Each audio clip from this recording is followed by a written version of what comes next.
at 343-1111. The law offices of O.C. Brown will handle everything for you.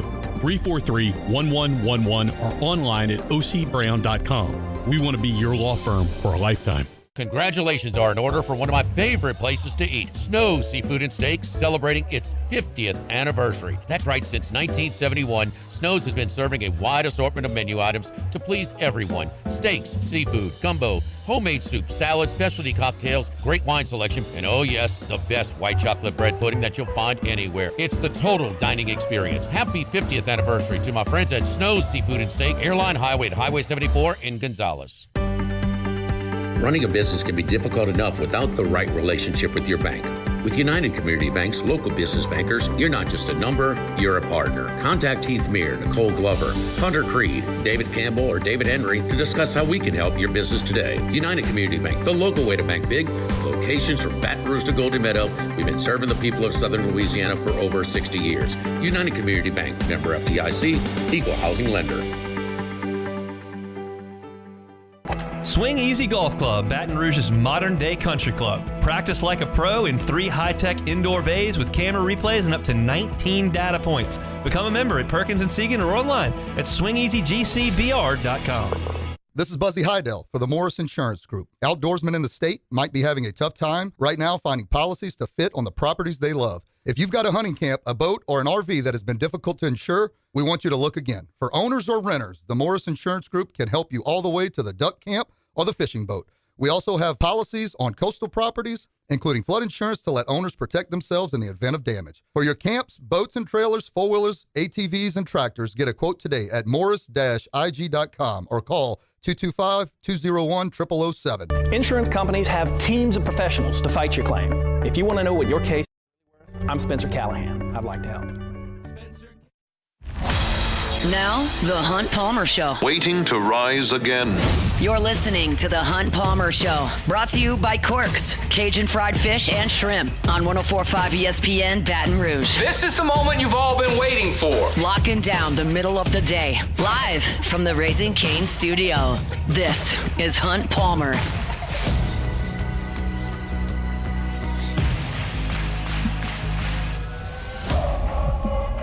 Welcome in! Hunt Palmer coming to you from the Raising Cane studio downtown in the capital city on this Friday. It means we're brought to you by Corks, Cajun Fried Fish and Shrimp. Jordan Kitchens, Taylor Sharp back there on the ones and twos.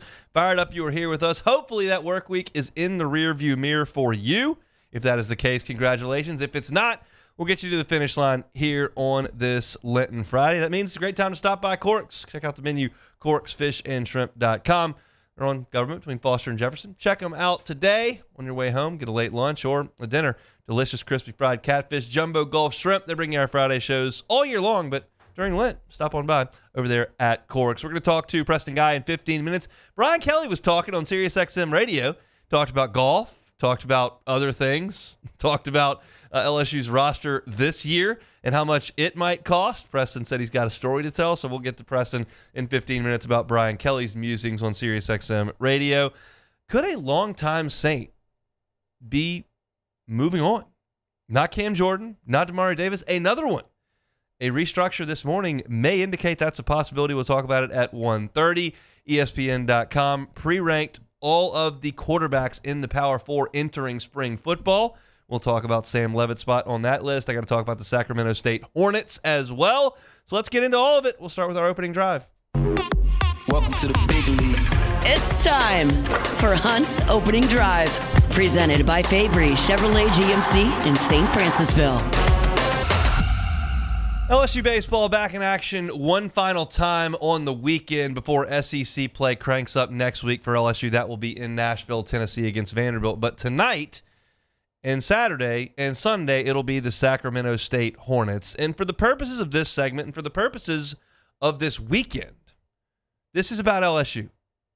This is your last dress rehearsal to put forth your best effort on a weekend before they really count. They count this weekend. They really count starting next week. And I told you yesterday, after you had been really dominated by ULL on Wednesday, like, ULL played pretty good. And, oh, by the way, this is not necessarily representative of the team as a whole, because when you take into account the team you're going to put out there in SEC weekends and you're going to put out there at the beginning of a regional and you're going to put out there in a super regional, that includes your weekend starters. That's the team that is most representative of what this group looks like in 2026. And so those three teams will go out there Friday, Saturday, Sunday to take on Sacramento State. It needs to look good. I told you last week at this time in this segment that I wanted Case and Evans to go out there and look like an ace last week against Dartmouth. Against Dartmouth. So look, I want to see a guy go out there and down. It's a high bar. I'm setting a high bar. I'm expecting a lot. But that's the expectation at LSU. He didn't quite get that. He had some good innings. He finished his start very, very strongly. Pitched into the 6th inning. Should have retired his last 8 were it not for a ground ball to the second baseman that was kicked by Seth Dardar. But there was a bumpy inning in the middle that you want to try to avoid. But in the same breath, William Schmidt went out on Sunday and did what I was asking for. Pitched into the 8th, dominated, didn't walk people, struck guys out. That's the type of performance that you're looking for, and that's what I was looking for last week, and it was good from a starting pitching perspective last week. This week, as I look at my expectations for this weekend, they start with your offense, obviously. This is not breaking news, okay? LSU's not swinging the bats very well at all right now. But I wrote a preview on LouisianaSports.net, and I kind of talked about what the offense has been. And the offense has been good prior to this really rough patch. And I think it can return to that this week against Sacramento State. I think this offense is feeling the pressure of what has gone wrong the last week. I think they're pressing. I think everybody, when they dig in, knows that it's not going very well. Like, that's pretty obvious. But you look at this team on the weekends, they're 9-0 on Friday, Saturday, and Sundays, and they've outscored their opponents 86-29 in those Friday, Saturday, Sundays. That's an average of 9.5 to 3.5. What they need this weekend is to break through. They need a game where they score 16. They need an inning where they score 8. Because you know, y'all have been in that stadium enough. You've watched this program enough. If LSU goes out there in the 4th inning of the game today, and it's 0-0, and it's the 4th, and LSU hangs 7 in the 4th inning, that and when the 3rd out is recorded after LSU's hung 7, that place is going to come to its feet. Because while the expectations are extremely high for this program in Baton Rouge, and that brings with it visceral reaction to shortcomings, it's just part of the deal. Can't have one without the other. It's not going to be an extremely passionate fan base that takes losing just fine. That's not realistic. But on the flip side of that, they understand how this thing works. And I think most LSU fans would look at this team and go, okay, they're playing like garbage right now offensively, not scoring enough runs, but there is talent, and I think they just need a breakthrough. That's most of the fan base. And if they can come through and hit 2 homers in an inning and hit a couple off the wall and steal a base and punch a hit and run through the right side and just do some of the things that they were doing for 2.5 weeks before the last week hit, that the fan base will acknowledge that, and I think the reinforcement the fan base will give them in that sense will be freeing to the team. That's my opinion. I've watched a lot of baseball in that stadium. I've followed this program for a pretty long time, and I know kind of how these things work. And I believe, having been in the ballpark for some of what's gone on over the last week and a half, I just think these guys are fighting a little bit. I gave you the stats 3 times yesterday. For those that weren't listening yesterday, I'll throw them at you again. But, like, you're looking at Aaron Beatty, 1 of his last 12 with 5 strikeouts. Dardar, 1 of his last 16 with 4 strikeouts. York, 2 for his last 22 with 7 strikeouts. And Reeves, 2 for 16 with 6 strikeouts. It's been brutal for most of this lineup. But you flush that. And you keep rolling. And you keep working. And you get some guys moving. I talked about this yesterday as well, but I think it's important to point out, and it's something that I think gets oftentimes lost in the big picture stuff. If you got to zoom in a little bit to see this. But your stars did show up on Wednesday. Brown got 2 hits and hit another one to the track. Curiel got 3 hits, one on the infield, but reached base 4 times. Milam hit it hard twice. Those are the guys that have been through this. In the case of Brown and Milam, they were on the team 2 years ago that got in that extended rut. We talked to Gavin Guidry after the game on Wednesday. He was on the team in 24 that got into that long rut. They've seen this before. This is not new. Jay Johnson's dealt with this. Some of the guys on this roster that were here in 2024 have dealt with this. Now, it's new to Seth Dardar. It's new to Zach York. It's new to Tanner Reeves. It's new to Cade Arambidi, those 4 names that I just rattled off. These guys are getting their big shot right now, and that can be frustrating to have this huge opportunity you've looked so much forward to, and then for a week it's like it's really tough, and you're thinking about that when you get in the box. Tonight, tomorrow, at some point, everybody's got to break through. It's going to happen eventually. There's not even an if. It will happen. I promise this team is not going to go 11 weeks where they just struggle to score 4 runs in a game. Like, it's just, that's not going to happen. They absolutely eviscerated everyone in Jacksonville. They did the same thing against similar competition to Dartmouth and Northeastern the week before that with Milwaukee and Kent State and all that. It will come back, and I think everyone knows that. I just would like it sooner rather than later. I want this weight lifted off this team.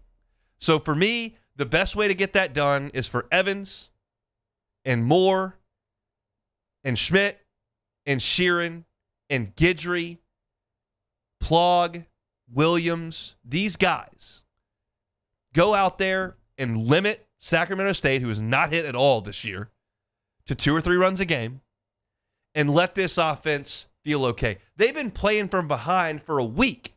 You were behind McNeese immediately. You were behind ULL immediately. You were behind Northeastern immediately. Just play a little freer. Go out there and get a good start. Go out there and swing the bats early in the game. I think the crowd at the box this weekend is going to be encouraging to this team. I think they're going to break through this weekend. I think they're going to be just fine, and I feel good about their prospects in SEC play, even starting next week with the Vanderbilt team that's struggling a little bit. But it needs to start with this last dress rehearsal, 3 games, not a lot of platooning, not a lot of pitching changes, not throwing 10 guys in a game. This should look like, from a managerial perspective, from a lineup perspective, from a strategic perspective, like an SEC weekend. That's what this should look like. It is the last dress. It's not a wraparound. It's not Friday, Saturday, Sunday, Monday. It's not a round robin. This is Friday night, Saturday night, Sunday afternoon, go.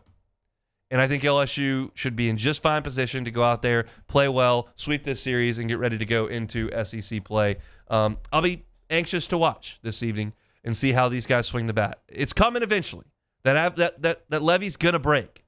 I'd like it to be in the first inning tonight. We'll see. That's our first opening drive here on this Friday. We're brought to you by Cork's Cajun Fried Fish and Shrimp. When we come back, Brian Kelly was on SiriusXM earlier today. He was on there because he is obviously very close with Lou Holtz from his time at Notre Dame. Lou Holtz adores Notre Dame and won a national championship there. Those two are very close, and I believe Brian Kelly spent an hour with Danny Cannell on SiriusXM early this morning. There have been some quotes that have surfaced from that. Preston told me he'd like to opine on them, so we'll do that when we come back. The Hunt Palmer Show. One Bath and Closets. OneBathAndClosets.com is the website. David Vaughn and his team, 30 years redesigning and remodeling bathrooms and closets. I was listening to Brian Haldane on Talk 107.3 this morning. He hosts our morning show on 107.3, does an awesome job with that. But he was telling the listeners there on Talk about the great job that David Vaughn and his team did at the Haldane house. Brian and his wife were looking to kind of revamp their master bathroom. They brought David in, had the consultation, and as he tells the story, he took that big tub out, as I told you all the time, and put in a walk-in shower. Just completely changes the bathroom from a functionality perspective and an aesthetic function. And they had only had one vanity in their master bathroom. David reconstructed it to have 2. So that's something you're looking for. David and his crew can do that. It's not just tubs. It's not just showers. They can handle the vanity. They can handle the floors, all the plumbing. They can do soup to nuts, as David says. And I can promise you this, they'll do it right the first time and leave the competition behind. You spell out the number 1, O-N-E, on the website. It's onebathandclosets.com. Get your free consultation. Check out the pictures of their great work. Look at the awesome reviews. It's onebathandclosets.com.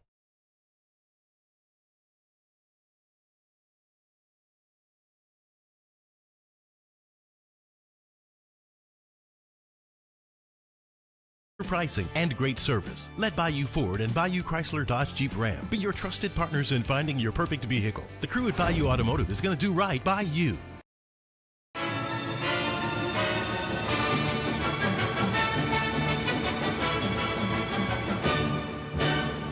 The Cane's Box Combo, a symphony of flavors. Raising Cane's Chicken Fingers, one love.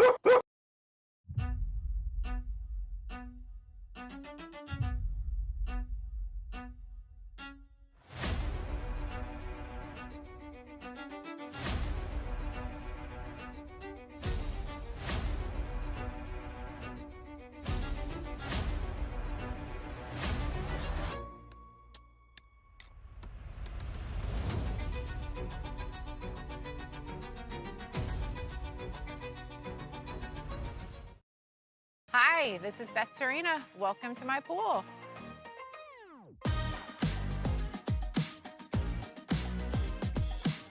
The first time I saw this beautiful pool, it exceeded every expectation that I had. They were able to get everything we wanted in this pool. It is a beautiful pool. We live out here, we eat out here, we watch TV out here. This is like our living room outside. We love this pool and everything about it. When we decided to build our pool, we called a great friend who is one of the best pool builders in the country in North Louisiana, and we said, who would you choose to build a pool in Baton Rouge?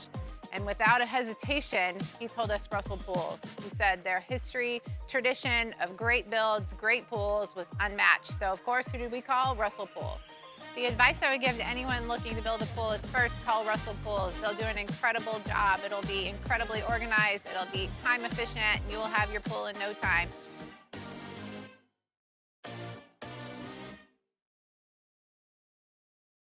We typically think of stress as being bad for us. At Our Lady of the Lake and LSU, we are researching how certain types of stress, such as exercise, can be good for our immune health.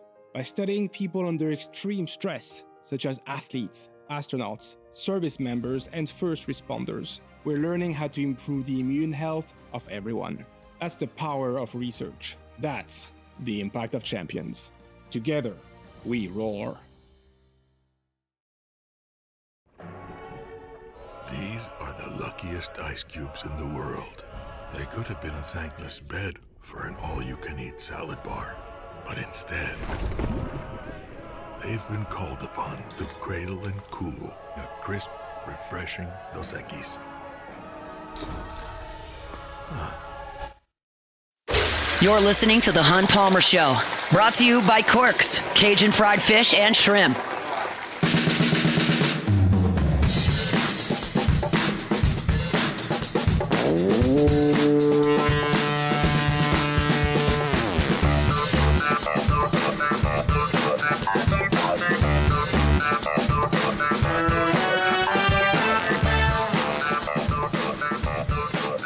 Let's transition over to the football side of things. To do that, we bring in Preston Guy from TigerBait.com. He joins us on Fridays, does now on the Jim's Firearms Hotline. Preston, how are you?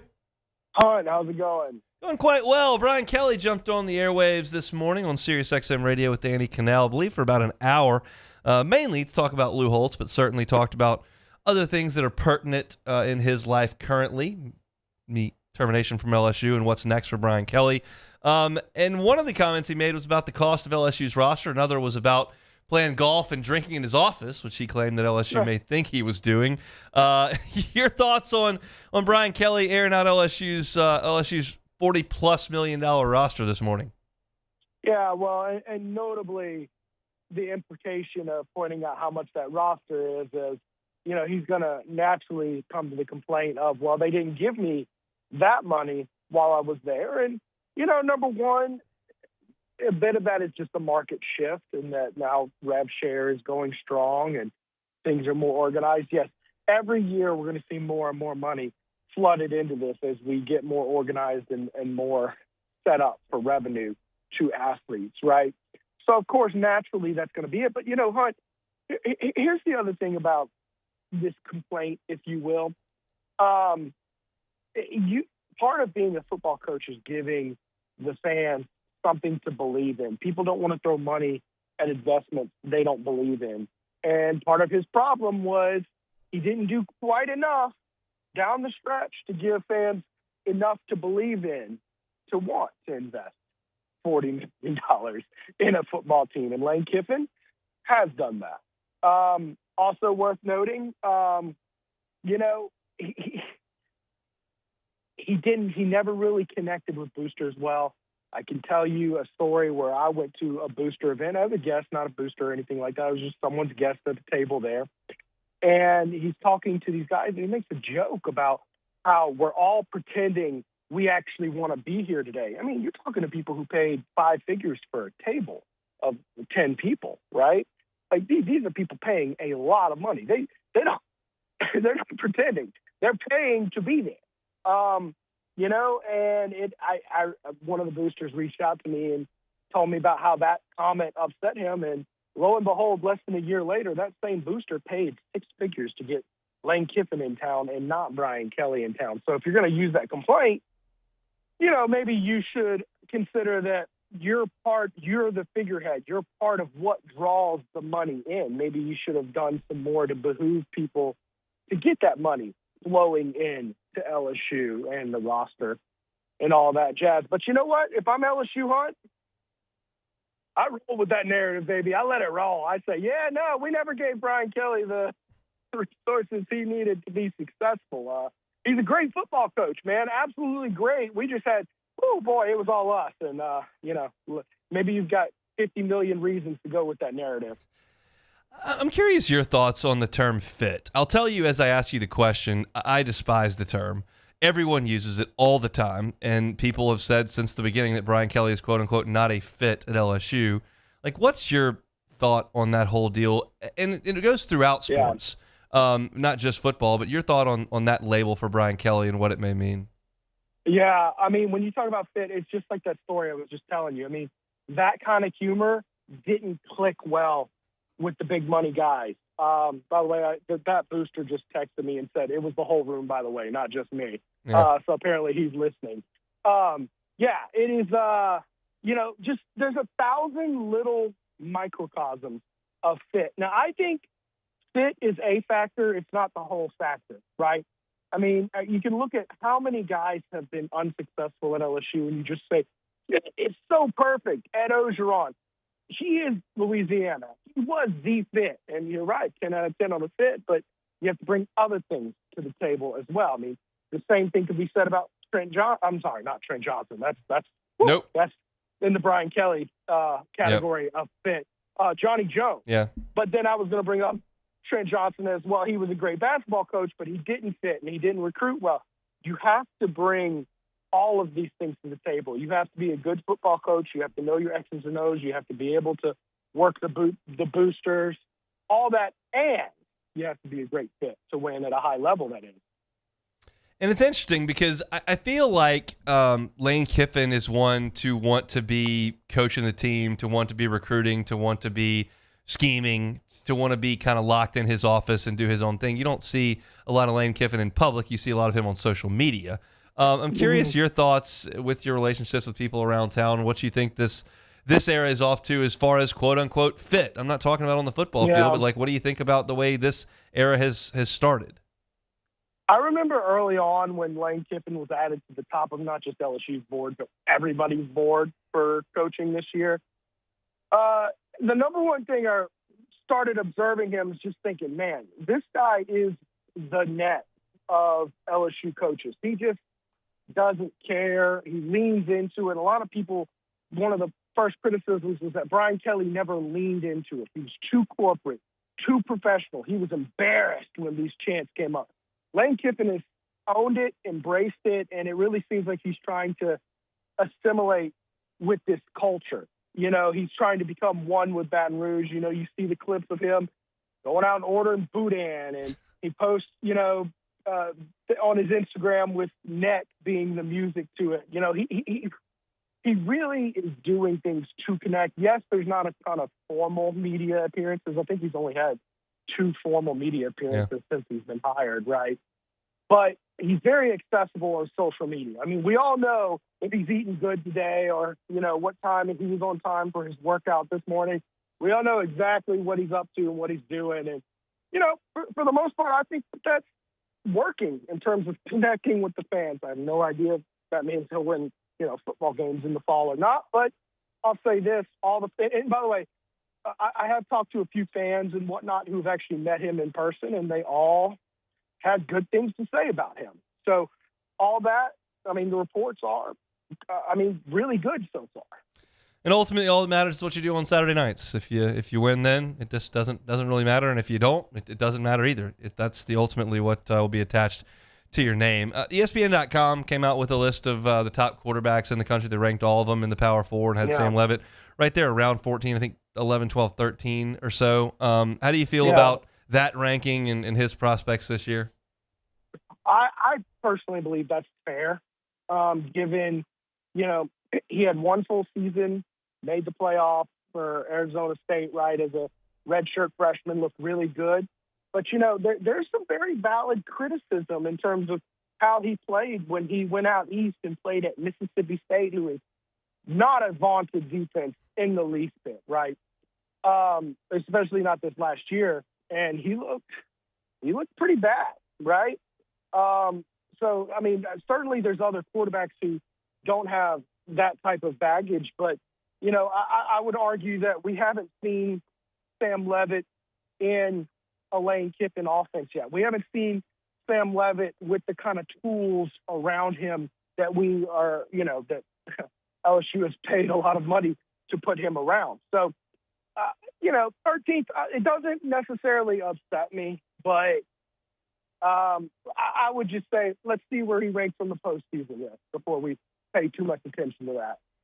It's interesting because we're going to get that first look at the spring, and you're not going to have the most important piece to the ingredients for the fall. So it's really, I mean, I don't even know what we can draw from the spring without the actual signal caller out there.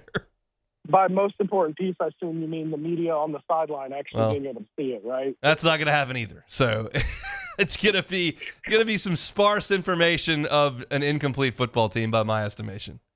Yeah, or the most important part of a spring game, the actual spring game itself. That probably won't be there either. Probably not. Those have kind of been phased out. Coaches don't want their stuff on ESPN these days. So what's going on over at TigerBait.com these days? Boy, we are still cooking it with baseball content going up. I mean, Mike's doing his weekly show with Kendall Rogers. Real good stuff there. I've actually had to fill in and do a little bit of baseball here and there myself. But, off-season recruiting, it's picking up. We're going to have some visits to LSU, some official visits during the summer. It's a really good time to subscribe to a premium site like Tiger Bait, just for the nature of summer workouts, man. You're going to have a lot of kids taking official visits. I know Joshua Dobson is one coming up in June. We've got our eyes on in a big way. Great time to get started with an annual subscription, and because we're going to get exclusive interviews with the kids and have that up there and really give you an insight in terms of what's going on with the football recruiting world. But we'll be all over spring practice as much as we're allowed as well. We'll see how that goes. Coming up in 2 weeks. Preston, we appreciate the time. Have a good weekend. All right, talk to you soon. Preston Guy, TigerBait.com, talking a little bit of football. We're going to continue football theme. This caught me a little bit off guard, I'll be honest, with the Saints today. There was a restructure that kind of opens the door for an out for a veteran Saint, and it may impact what they do in the draft. We'll talk about that when we come back. The Hunt Palmer Show. GoTro's Outdoor Power. GoTro's Outdoor Power, family owned and operated, 22 years in business, 2 locations, Baton Rouge on Airline Highway, and of course in Gonzales. You're looking for one of those zero-turn mowers as the spring months are now upon us. GoTro's Outdoor Power is your spot. Keep this in mind later on this month because it is March 23rd through the 28th. So coming up in a couple of weeks, there's going to be an open house and giveaways Friday, March 27th. Everything's going to be on sale the entire week. It's going to be the best prices they've got at GoTro's Outdoor Power all year long. They're going to have some product giveaways, and we'll have more information as the month progresses.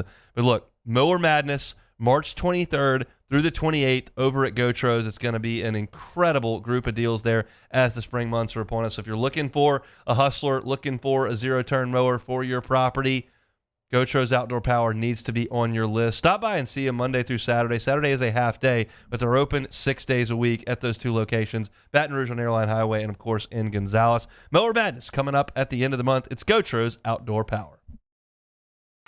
When it comes to industrial construction, River Parish Contractors can do it all. Mechanical, structural, custom fabrication, specialized welding, and turnaround services. Strategically located in between Baton Rouge and New Orleans, we have the local team with the experience and commitment to safety to manage the most complex industrial projects. Period. Here's the deal. Partnering with us means your project is delivered on time, on budget, and most important, safely. River Parish Contractors, let's get building. At Raising Cane's, we hand batter every chicken finger, mix every cane sauce, butter every Texas toast, stir every slaw, and salt every fry. Because when you do it right, you can taste it in every bite. Raising Cane's chicken fingers, one love. If your office is experiencing performance issues like slow networks, jammed printers, or disappearing files, Advanced Office Systems may be right for you. With powerful IT solutions, print management, document imaging, and security systems, they help offices regain confidence naturally. Side effects may include uncontrollable efficiency, smoother workflows, and a sudden burst of office joy. Say goodbye to those emotional breakdowns in the supply closet and get back on track with Advanced Office Systems. At Bayou Automotive, we believe in a sales process that puts you first. We want you to experience an easy purchase with clear pricing and great service. Let Bayou Ford and Bayou Chrysler Dodge Jeep Ram be your trusted partners in finding your perfect vehicle. The crew at Bayou Automotive is going to do right by you. Lockmeyer, Sean Fagan and Associates has won for our clients over $175 million over the decades, but our greatest success is our clients who have chosen and trusted us to help them. Whether you hire us at all, give us a call. You've got nothing to lose. Hi, I'm Sean Fagan. If you get injured, you could be staring at medical bills, repair costs, and lost income. Life can be turned upside down. At Lockmeyer, Sean Fagan and Associates, we'll work to turn your world right side up. Hire us, and like thousands of our clients, you'll be glad you did. I'm Gabrielle McLeod on behalf of the Louisiana Propane Dealers. I have spent hundreds of hours preparing for scholarship competitions. That preparation paid off when I won the Fitness and Talent Awards along with the title of Miss Louisiana. The Louisiana Propane Dealers are also pretty talented and want you to be prepared for when the power goes out. Visit LouisianaPropane.com to find out about propane generators and other safety tips. Louisiana Propane, it truly is the fuel for our future. At Ochsner, we know healing is a team sport. That's why we've partnered with world-renowned orthopedic surgeon Dr. James Andrews to create the Ochsner Andrews Orthopedics and Sports Medicine Institute. Whether you're a professional athlete or a weekend warrior, our team of specialists are dedicated to getting you back in the game. So whatever your reasons are for reaching your personal best, we've only got one: you. Ochsner Andrews Institute. This is the Hunt Palmer Show, brought to you by Corks, Cajun fried fish and shrimp.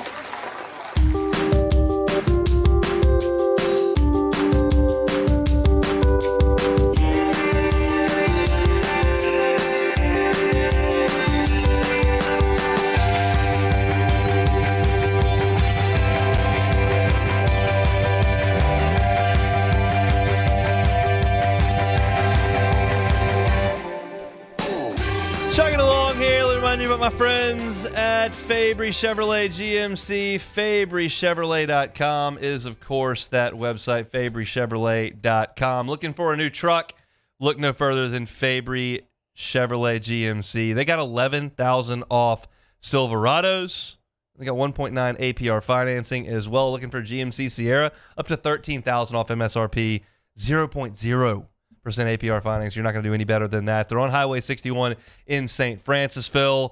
It's under new ownership as of October 1st. So if you've been by that dealership over the years, it's now the Fabry family. And you know the Fabry family. They've been here for 35 years.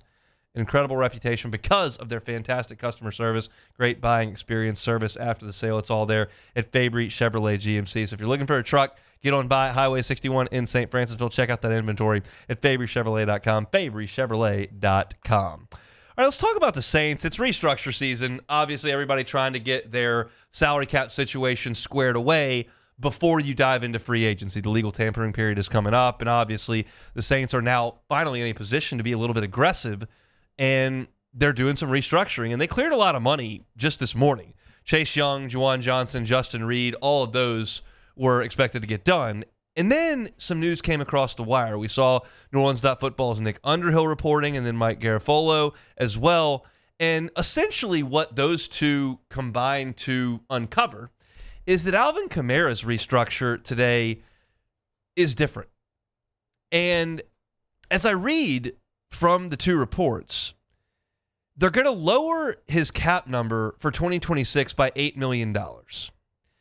And that's generally a base salary to bonus conversion that kicks money down the road and oftentimes results in dead money, which the Saints have done and done and done and done and done. And that's a common practice, but I would suggest the Saints have overused it and put themselves behind the eight ball with salaries and dead money and the cap situation. So I wasn't wild about that until you learn that this restructure is different, and it's a very little used restructure in NFL circles. As Ross Jackson writes on LouisianaSports.net, it says the deal doesn't appear to guarantee new funds to Kamara, thereby opening the door for the team and player to potentially split without the Saints taking on a heavy dose of dead money. Only $3 million of Kamara's $11.5 million base salary was set to be guaranteed going into 2026. So you're sitting there with just over $10 million that could be turned into incentives rather than a signing bonus.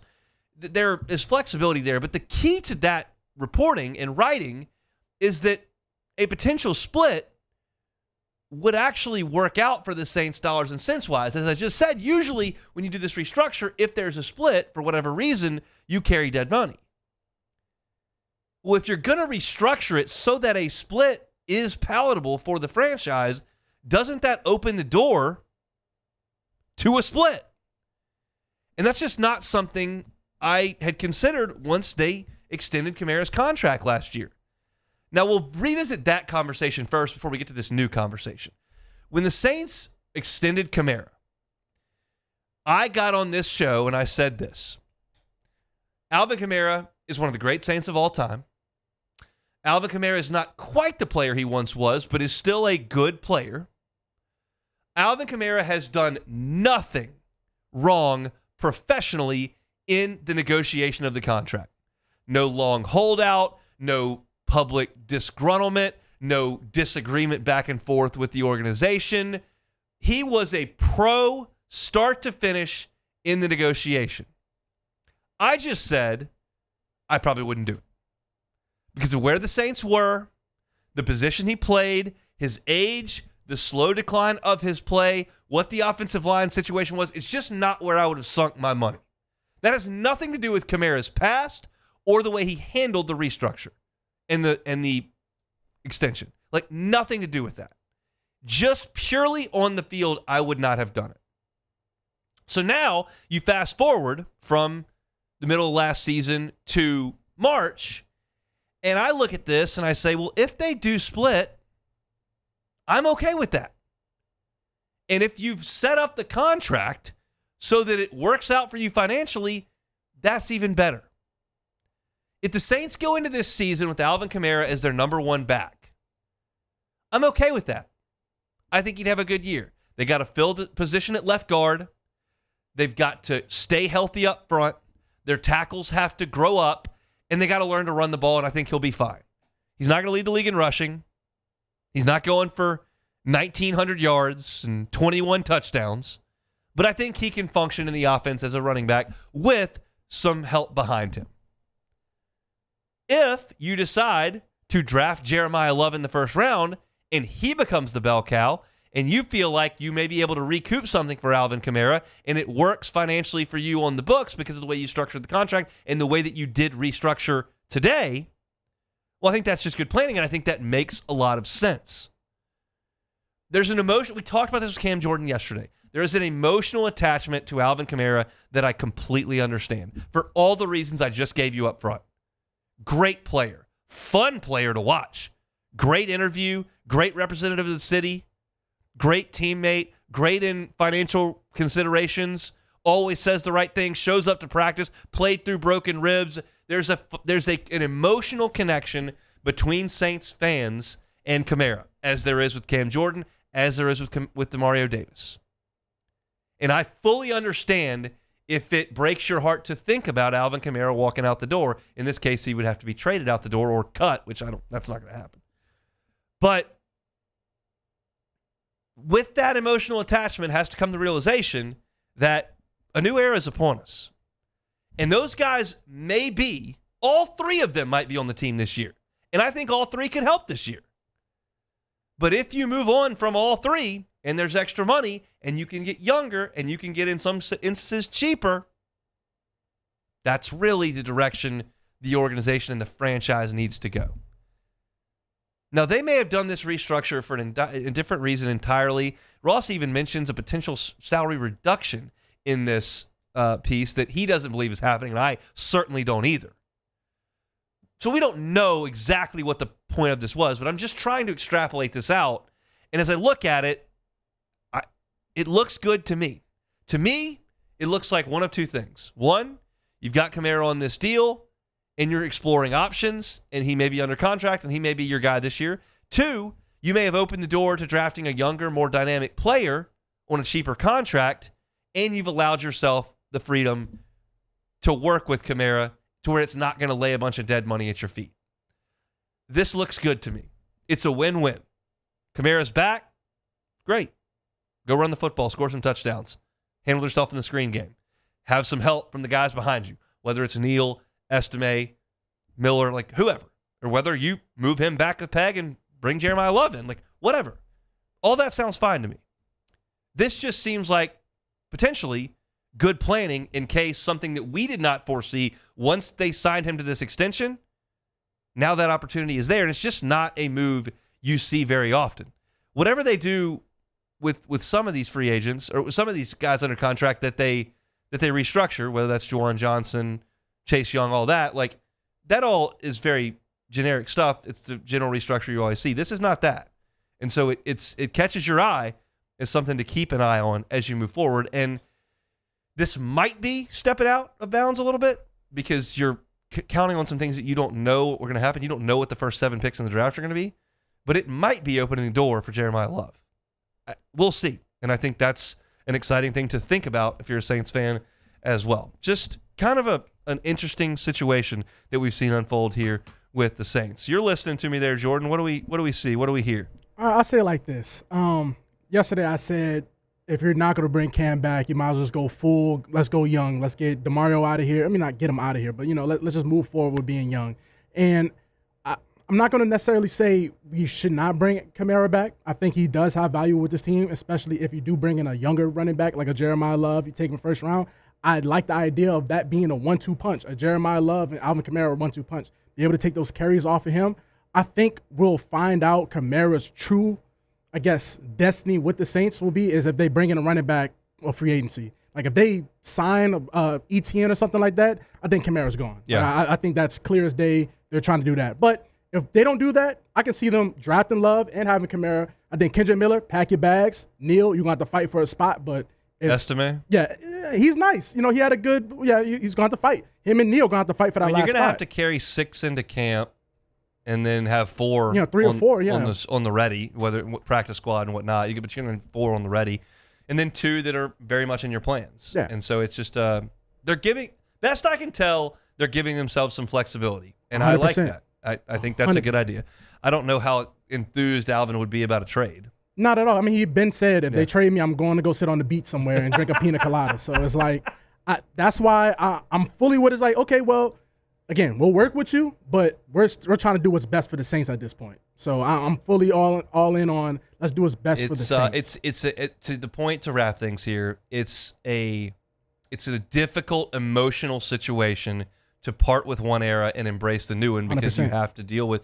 I sat in this chair right over here on the morning show when this, and I know that fans probably don't like a ton. I don't do this a lot, but when I compare the Cubs to the Saints, but like when the Cubs tore down their World Series team and they traded Rizzo and they traded Baez and they traded Bryant and they trade all, like that was an emotional thing for me because it had just been an amazing. It's been the best run in the history of the Cubs, and not that this has been the best run in the history of the Saints. But you watch them grow up. These guys have been here a long time, and I knew in the moment like they're doing the right thing. They're getting a bunch of 19, 20-year-old prospects who are now coming up into the system, and these guys are getting old, and they ended up. They didn't really help their other teams, and it was the right thing to do. But it doesn't make it any easier emotionally when you've pulled for those guys and had their jersey and the whole deal. But Saints fans are going to have to realize, like when you usher in this new era, as excited as you are about Tyler Shuck, the majority of the games he wins the Saints quarterback ain't going to be with Alvin Kamara and Demario Davis playing on the team. Not even close. It just is what it is. So got to kind of embrace it and figure that part of it out. But doesn't make it any easier. Just is what it is. So we'll keep things chugging along here. We'll come back. There's a meeting in Washington, D.C. today. I just got to read you the attendees. It's humorous on a number of levels. We'll talk about that when we come back. The Hunt Palmer Show. Highland Insurance Group, HighlandIG.com, HighlandIG.com. Jonathan Carbo and his team are just awesome people to work with in the insurance game. I talk to Jonathan all the time, and one of the things that we agree on is that you should trust your insurance broker like you trust your attorney if you're a business, like you trust your CPA. They're there to help you and to handle their department, right? You don't worry about the legal stuff. They do. You don't worry about the books. They do. Like, you do what you do. Same thing with insurance. Just trust your broker. And if you don't trust your broker and the only thing you know about your broker is that they were the cheapest on the last renewal, is that the best way to go about things? Work with the experts of the Highland Insurance Group. They'll handle your insurance.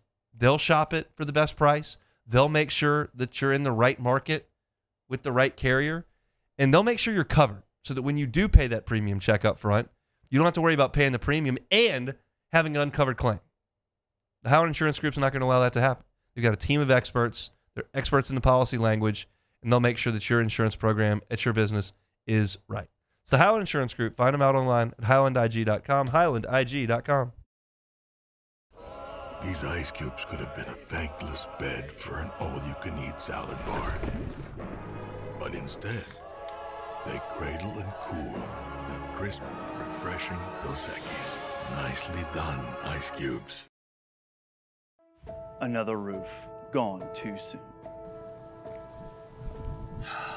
Looks like neglect. There's no doubt about it. This is a case of poor installation. At Pelican Roofing, we don't guess. We investigate to find the real cause of your roof's problems. Call Pelican Roofing for your free roof investigation today. Case closed. At Bayou Automotive, we believe in a sales process that puts you first. We want you to experience an easy purchase with clear pricing and great service. Let Bayou Ford and Bayou Chrysler Dodge Jeep Ram be your trusted partners in finding your perfect vehicle. The crew at Bayou Automotive is going to do right by you. I'm lawyer Collins Locke Meredith. Among the most important factors to consider when you're hiring an injury attorney is trust. You trust your attorney will put your interest first, treat you with respect, fairness, and honesty. You trust them to be there for you when you need them. At Locke Meredith, Sean Fagan and Associates, thousands of clients have trusted us to represent them, and for good reasons. Please visit us at LockeMeredith.com to learn more, and whether you hire us at all, give us a call at 272-5555. You have nothing to lose. Today, we are shaping tomorrow. We are researching how extreme stress impacts the immune system, from trauma victims to athletes and even astronauts. Our work is leading the way in sepsis treatment, saving countless lives. We're unlocking the mind with music in exciting new ways. Our Lady of the Lake Health and LSU are improving the health of our state. That's the impact of champions. Imagine the impact we'll have on the future. Together, we roar. When it comes to industrial construction, River Parish Contractors can do it all. Mechanical, structural, custom fabrication, specialized welding and turnaround services. Strategically located in between Baton Rouge and New Orleans, we have the local team with the experience and commitment to safety to manage the most complex industrial projects. Period. Here's the deal. Partnering with us means your project is delivered on time, on budget, and most important, safely. River Parish Contractors, let's get building. Looking for cleaner energy? Propane is energy for everyone. And when you're cooking with clean, affordable propane, you're cooking with gas. In the wintertime, nothing heats a home like Louisiana propane. And when you need hot water, propane's got you covered. Oh, and you won't regret that propane generator when the power goes out. I'm Miss Louisiana, Gabrielle McLeod, and to find more information. You're listening to The Hunt Palmer Show, brought to you by Corks, Cajun fried fish and shrimp.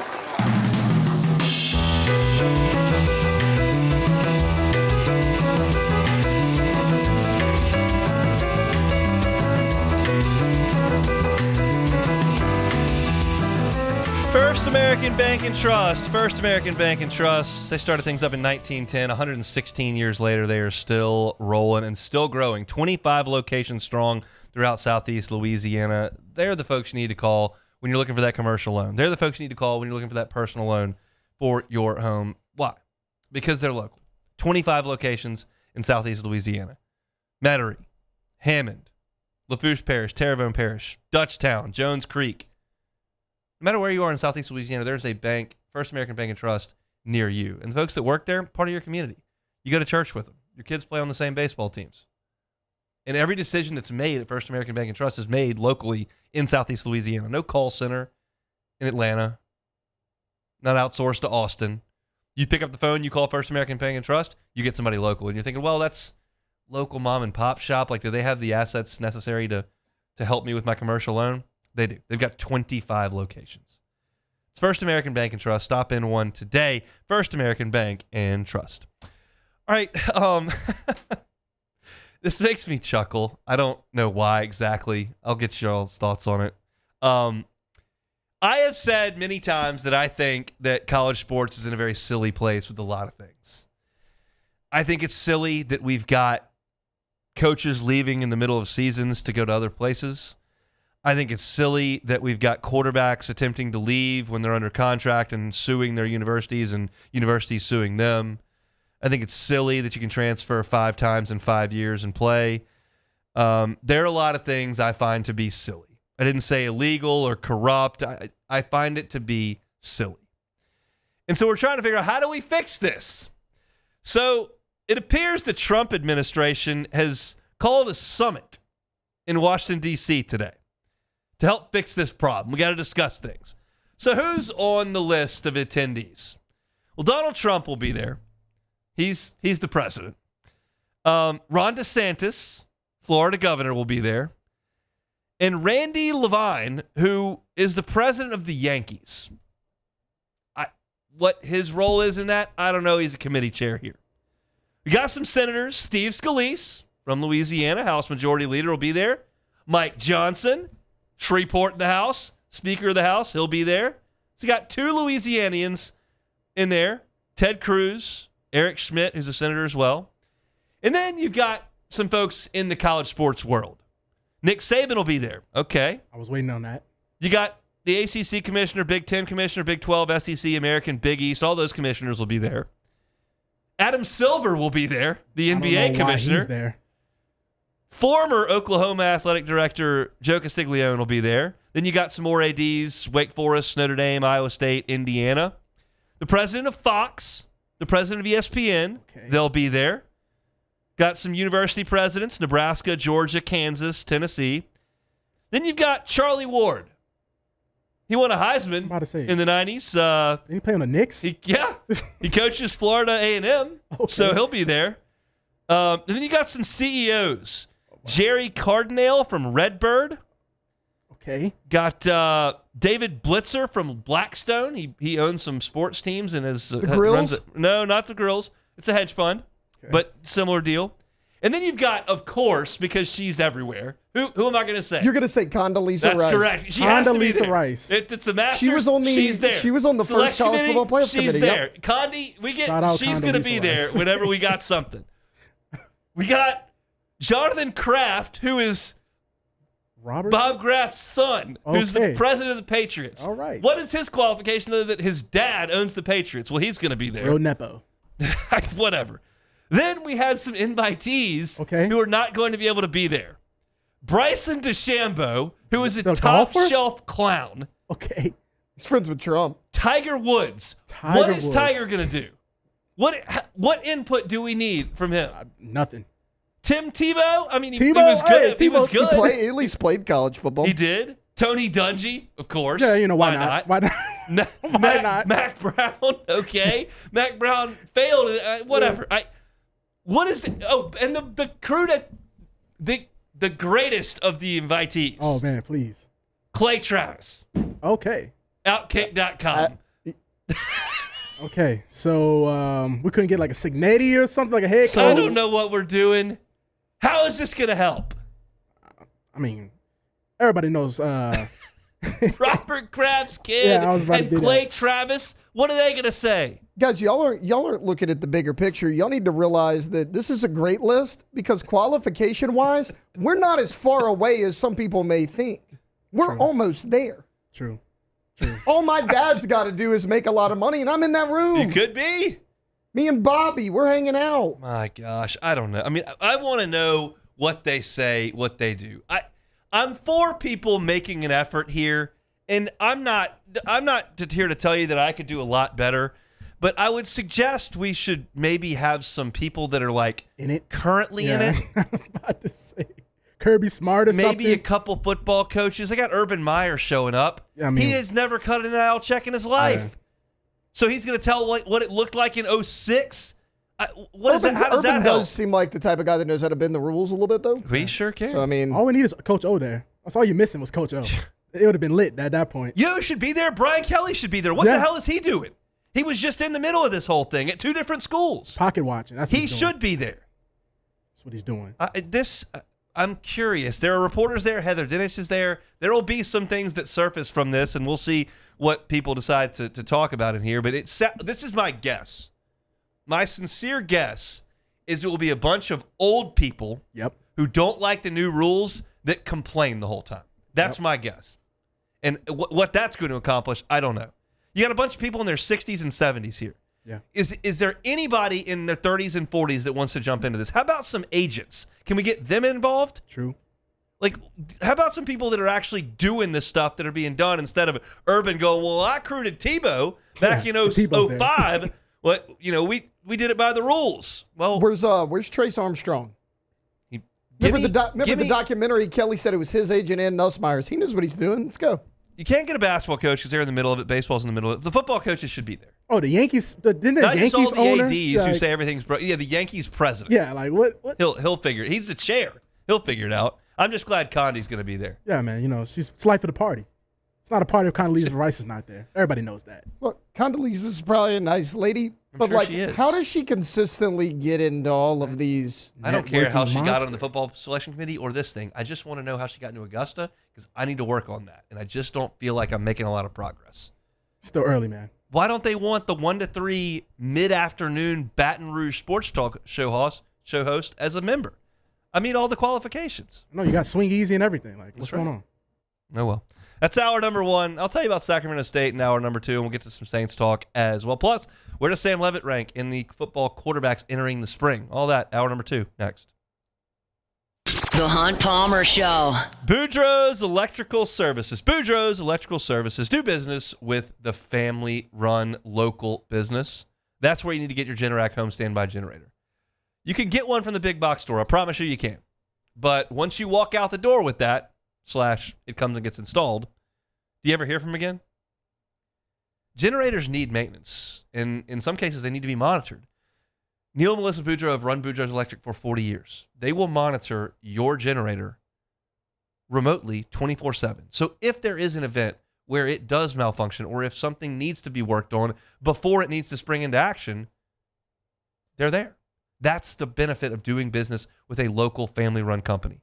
Give them a call at 985-397-1562. That's 985-397-1562. Or in the Gonzales location, 225-300-9389. Get in that home standby generator from Generac today. It's Boudreaux's Electrical, boudreauxelectrical.com.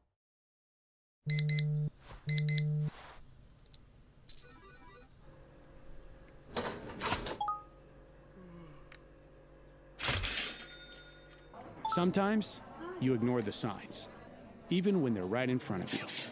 Problem gambling isn't always easy to spot. Know the signs, set your limit. Learn more about healthy gambling habits by visiting us online or text or call for free, confidential help now. Championships are won with preparation, and so are great roofs. The Tigers don't cut corners on the floor. Parrish Construction and Roofing won't cut corners on your home either. Do business with someone you know. Parrish Construction and Roofing. ParrishBuilt.com. At Bayou Automotive, we believe in a sales process that puts you first. We want you to experience an easy purchase with clear pricing and great service. Let Bayou Ford and Bayou Chrysler Dodge Jeep Ram be your trusted partners in finding your perfect vehicle. The crew at Bayou Automotive is going to do right by you. I'm Lawyer Locke Meredith. We are honored and humbled to receive from our clients in Google, based on 5-star client reviews, the designation of our law firm is highly recommended. Whether you hire us at all, please give us a call, 272-5555. You have nothing to lose. Hi, I'm Mitchell Meredith. Injuries happen when you least expect them to, making your life more complicated. At Locke Meredith, Sean Fagan and Associates, we know this, and we strive to help each of our clients during these times. Whether you hire us at all, give us a call at 272-5555.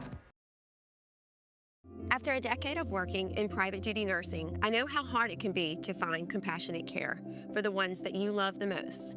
So I started Decision Critical, a premier concierge nursing agency, so we can take care of you wherever you are. Our highly skilled nurses provide exceptional care from the comfort of your own home with personalized packages for short-term, long-term, or even around-the-clock care. Visit us at decisioncriticalbr.com and give us a call today to get started. Looking for cleaner energy? Propane is energy for everyone. Propane water heaters are very cost efficient, and the savings are even greater with a tankless propane water heater. We all know that Louisiana propane is a safe and environmentally friendly fuel. So why not go green while you save some green? I'm Miss Louisiana, Gabrielle McLeod, and for more information, visit louisianapropane.com.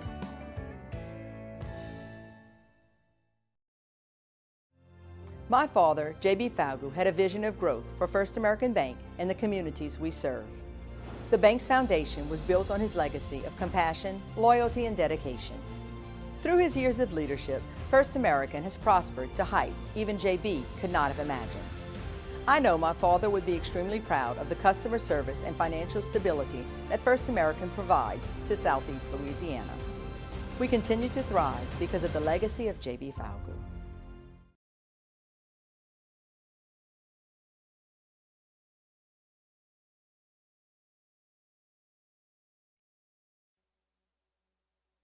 This is SportsCenter. I'm Sean Ryder. The Raiders are set to release quarterback Geno Smith, barring a trade, before the new league year starts on Wednesday, reports ESPN's Adam Schefter. The Lions' longest tenured player, offensive tackle Taylor Decker, has requested his release from Detroit. Recently announced that he would be returning for an 11th NFL season. The Rams will re-sign safety Cam Curl. It's a 3-year, $36 million deal, second major move for the LA secondary after trading for Chiefs corner Trent McDuffie.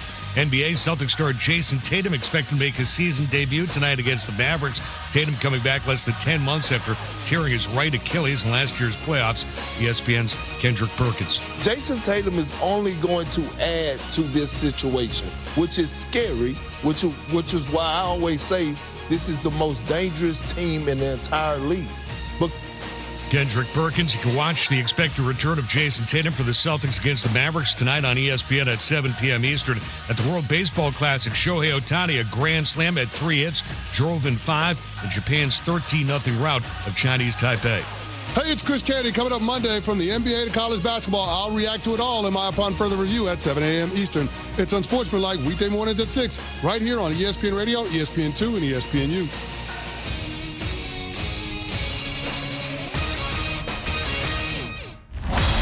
Now, The Hunt Palmer Show. Waiting to rise again.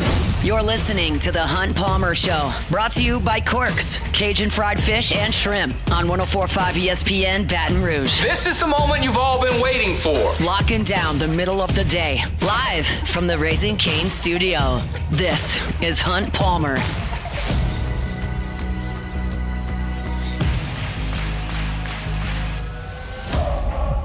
Hour 2, Friday edition of the Hunt Palmer Show, 104.5 ESPN Baton Rouge, brought to you by Corks, Cajun fried fish and shrimp. Check out the menu, corksfishandshrimp.com. It is a Lenten Friday. Get on by Corks this evening if you're looking for some jumbo Gulf shrimp, crispy fried catfish. You can get a po' boy as well, those shoestring fries, all the sauces your heart desires. Looking to tailgate out at the box this weekend, Corks got you covered there as well. Again, check them out online, corksfishandshrimp.com. I'll tell you about Sacramento State coming up in 15 minutes. That's who LSU plays this weekend. It's a team that Jay Johnson has a lot of respect for. He knows their coach very well, has known them for a long time, and they win a lot of games over at Sacramento State, have not this year.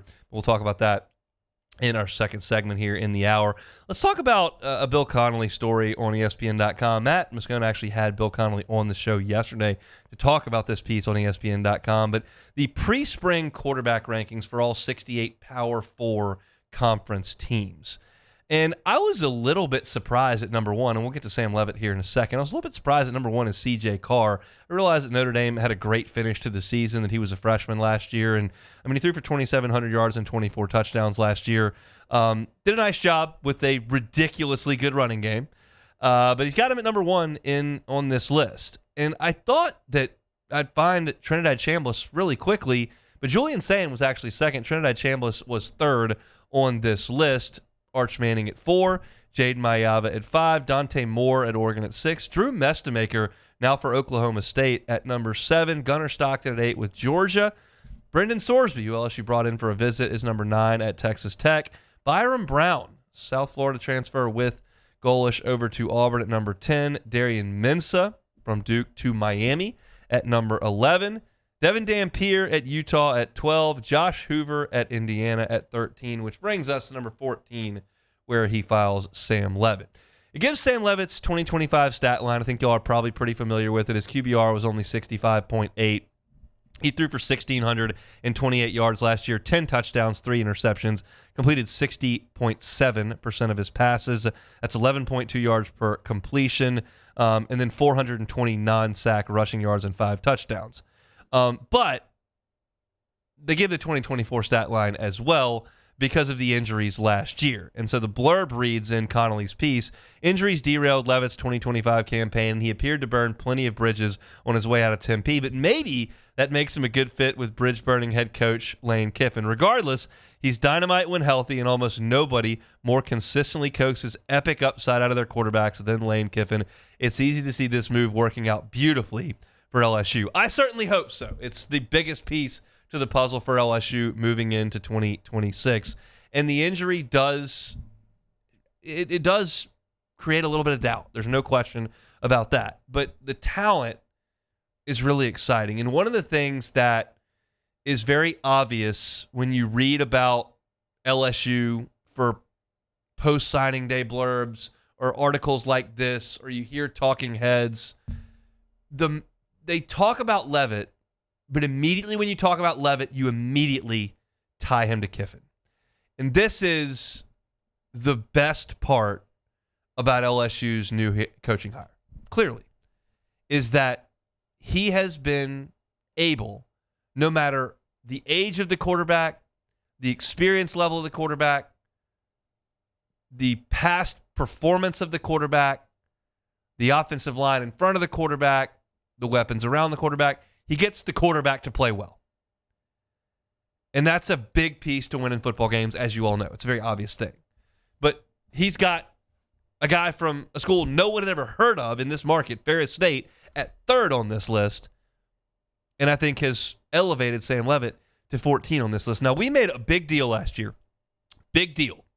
In the spring during football, in the summer at media days, in August during talking season, and certainly I am very, very guilty of this, made a big deal about how big an advantage Garrett Nussmeier was going to be to LSU as a 4,000-yard passer in a league that was turning over a lot of quarterbacks, and having that guy in place was going to be a big boon for LSU. Turns out he got hurt, didn't work out. So you don't know anything. But all we have to go off of is statistics from the past and then opinion pieces. We don't have the games in front of us. And I am comforted, to an extent, that LSU has a top 15 quarterback by Bill Connolly's metrics and opinion here. And as I look at the list, and I read it through for you, you would have heard it, but LSU only plays 2 quarterbacks listed ahead of Sam Leavitt on this list. That's Arch Manning at Texas, who will come to Tiger Stadium. He's ranked 4th. And, of course, Trinidad Chambliss, who LSU will visit in week 3 in Oxford. By this metric, which, take it or leave it, but by this metric, LSU has a better quarterback than 10 of the 12 opponents on its schedule. And, look, I get it. Trinidad Chambliss would have made no lists last year. And LSU showed up there in September and got beat by a guy no one had ever heard of. I'm not here to tell you definitively that LSU has a better quarterback than 10 of the 12 opponents on its list. But I'm here to suggest that it's quite possible. I'm here to suggest someone with no dog in the fight whatsoever thinks so. And so I started to scroll through and look for LSU's opponents. Incidentally, Bryce Underwood comes in at 17th on this list. I thought that was very high. I mean, he was a freshman last year, but it wasn't that awesome. He threw 11 touchdowns and 9 picks. We just think Sharon Moore is that inept. Maybe that's true. I think he's a terrible coach. But 17th seemed rich. But for the rest of the quarterbacks on LSU's list from the Power 4, Marcel Reed comes in at 18 on this list. LSU will see Texas A&M in Tiger Stadium. Marcel Reed, kind of Jekyll and Hyde, but we've seen him twice be great against LSU. He comes in at 18 on this list. Incidentally, as I continue to scroll through, Damon Williams, number 20 on this list, a guy that LSU coveted in the portal. But you have to keep significantly scrolling to get to the players LSU is going to face. Alabama's quarterback on this list, whether it's Keelan Russell or Austin Mack, they're lumped in as one, is down at 28 on this list. 28 for Bama's quarterback. That's just a tough spot to try to make a living from. I continued to scroll through and was looking for whatever they thought of Clemson's quarterback. And you just scroll and scroll and scroll and scroll and scroll. And it just feels like when you get to 52, where you find Christopher Vizina, that's way down the list. We're talking about a group of just over 60 teams, and they've got him at 52. It's an article that I looked at, and my takeaway from it was not like this is gospel or this guy's right or this guy's an idiot. It was just kind of a cursory glance at the deal going, okay, the feeling is LSU's got a talented quarterback who's got a great coach. And as far as proven commodities go, which they're using last year's stats and the year prior stats if they're applicable, you've got as good a chance when you step out on the field at having the best quarterback on the field as anybody you play. Because we got to keep in mind, when you put Chambliss at third, he doesn't have Lane Kiffin or Charlie Weiss anymore. Does his new coordinator from East Carolina get the same out of him? I'm not going to bet against it, but I don't feel as good about it. I'd feel a lot more scared of Trinidad Chambliss with his brain trust that got him to the college football playoff semifinals than I would the coaching staff that wasn't there. Arch Manning's good. Coming to Tiger Stadium, he's good. But for LSU not to have anybody else on the schedule in front of them, I take a little bit of solace in, and I think that's a really good spot to be in. Sam Levitt at 14 feels like a good spot. Taylor, you're listening to me opine on this. How do we feel about Sam Levitt in the top 15, but not necessarily considered in the top 5 or 6? I'm fine because, like you said, talent-wise, we know what he is. He's coming off of an injury. 2 years ago, he was awesome. He led them to the playoff. Remember, that team was picked to finish last in the Big 12. They wound up winning the whole thing. Should have beat Texas in that game. But, yeah, he's coming off of an injury. He played 7 games last year. I'm good with it. I'm good with that spot. I don't think that's a knock on him. Do you think Clemson's going to stink? Yeah. Yeah, I do. I mean, they stunk last year with Cade Klubnik, with Adam Randall, with all these guys with all that those are getting guys drafted. in the defense that are getting Peter Woods and all those guys that are going to go in the first round. Christopher Vizina is a guy that's been in that program for 3 years. He's a traditional, sit-on-the-bench guy. He can run that offense, I'm assuming, by now. We talked about all the weapons they had returning last year.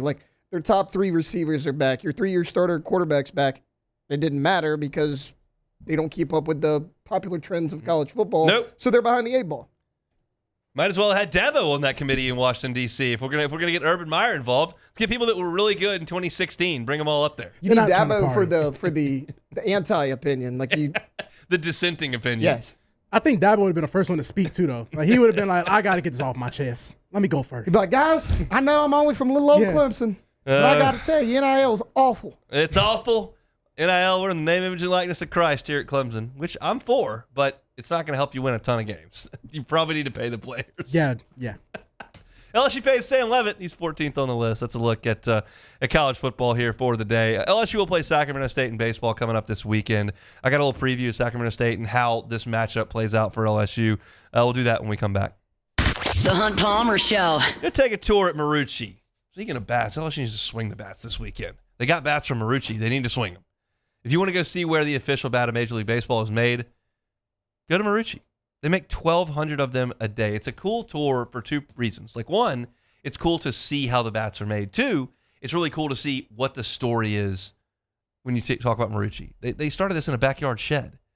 They now supply the best hitters in the world with bats all over the world. It's an incredible story right here in Baton Rouge.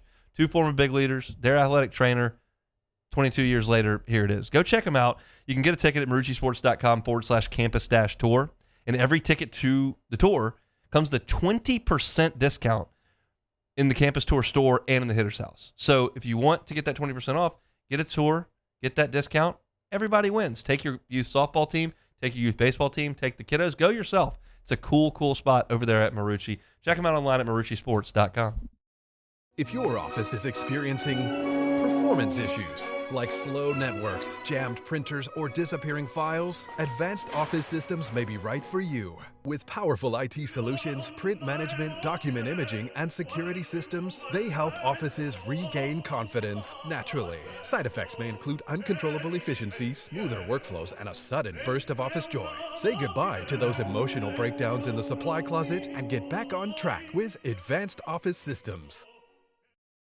Hi, this is Beth Serena. Welcome to my pool.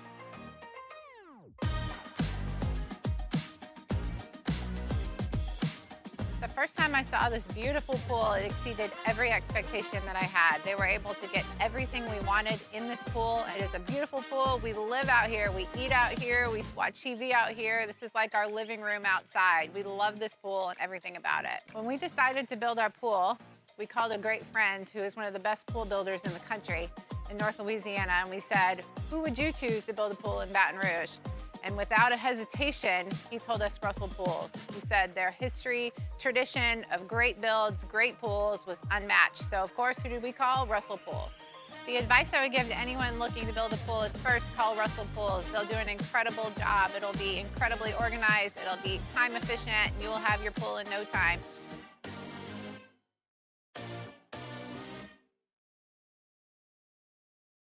I'm lawyer Collins Locke Meredith. Among the most important factors to consider when you're hiring an injury attorney is trust. You trust your attorney will put your interest first, treat you with respect, fairness, and honesty. You trust them to be there for you when you need them. At Locke Meredith, Sean Fagan and Associates, thousands of clients have trusted us to represent them, and for good reasons. Please visit us at LockeMeredith.com to learn more, and whether you hire us at all, give us a call at 272-5555. You have nothing to lose.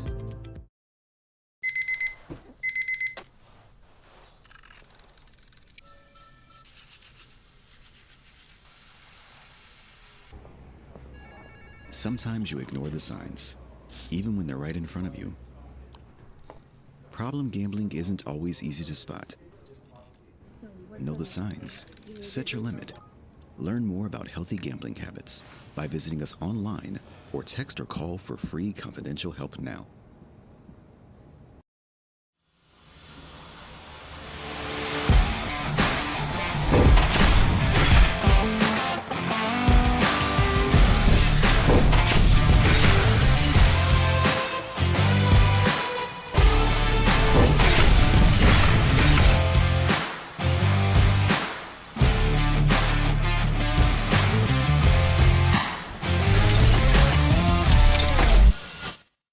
You're listening to The Hunt Palmer Show, brought to you by Corks, Cajun fried fish and shrimp.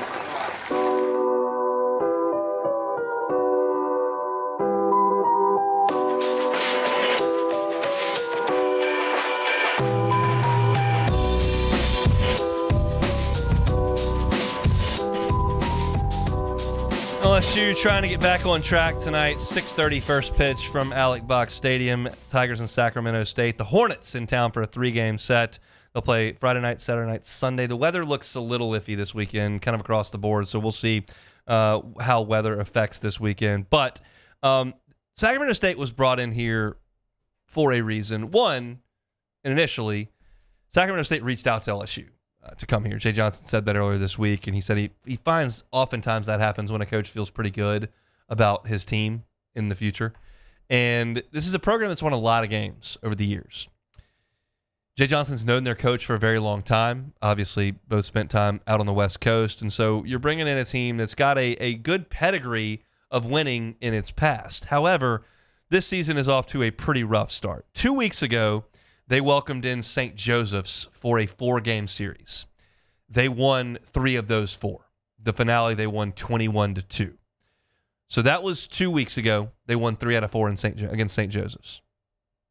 Outside of that, they are 0-8 this year. They played UC Irvine in the season opening weekend at home. They lost 5-0, 7-3, and 6-2. That's 5 runs total in 3 games against UC Irvine. They played a 3-game series against Cal in Berkeley. Well, actually, they split it between Berkeley and Sacramento, I should say. They lost 5-4, 8-2, and 3-2. So you're talking about scoring 8 runs total in those 3 games. They lost 2-0 to Fresno State in the midweek last week. So in their last 4 games, they have scored a total of 8 runs. They are not swinging the bats well at all. You look at this team statistically, offensively, and it is a rough go. They've got Luis Pimentel Guerrero at the top, who is hitting .326. They've got Jace Jeremiah, who's hitting .300. They've got Brett Ott, who's hitting .273. Those are the only 3 hitters on their team that are hitting better than .239. They will start guys in their lineup tonight, if their lineup holds, that are hitting .218, 188, 167, 152. Like, it's a bad lineup early on in the season. So what does that mean to me as I watch this weekend? Well, it means to me as I watch this weekend that LSU's pitchers need to control this lineup that has hit a total of 5 home runs in 12 games. Control this lineup to take the pressure off your offense. I realize they did that last weekend. Same deal. But last weekend, LSU's offense wasn't operating with this type of urgency. You were coming off a great weekend and a bad midweek. And so you just were back in action. And I think the mindset last Friday entering that game was we're awesome on offense. I think the mindset entering tonight's game, no matter what they say outwardly, is we're not hitting right now. Like, that's the mindset.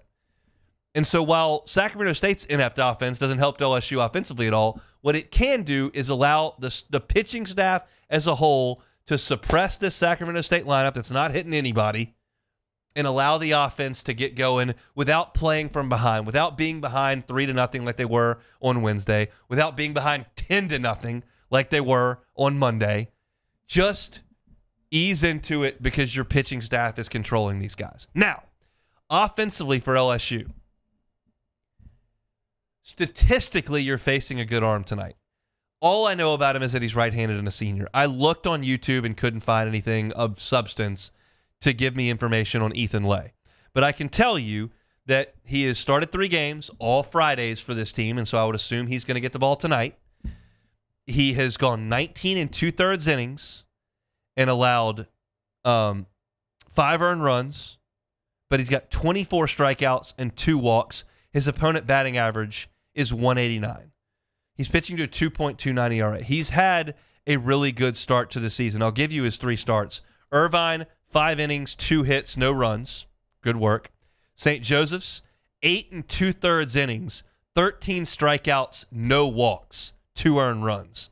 And then against Cal last week, step up to an ACC team, which is still wild to say, 6 innings, 6 hits, 3 earned runs, 3 strikeouts, 1 walk. Statistically, he's had a good go of it. Not going to be a first-round pick, not a guy that I would consider an SEC-level ace, but he's had a good go of it. He's thrown the ball over the plate, and he's racked up a bunch of strikeouts. The rest of the staff is whatever. But Ethan Lay tonight has been decent.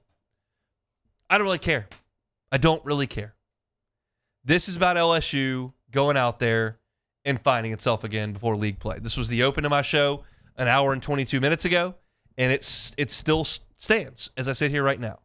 You're facing a right-handed pitcher tonight. That means your top 4 in the order are very likely to be Derek Curiel, Jake Brown, Zach York, and Stephen Milam in some order.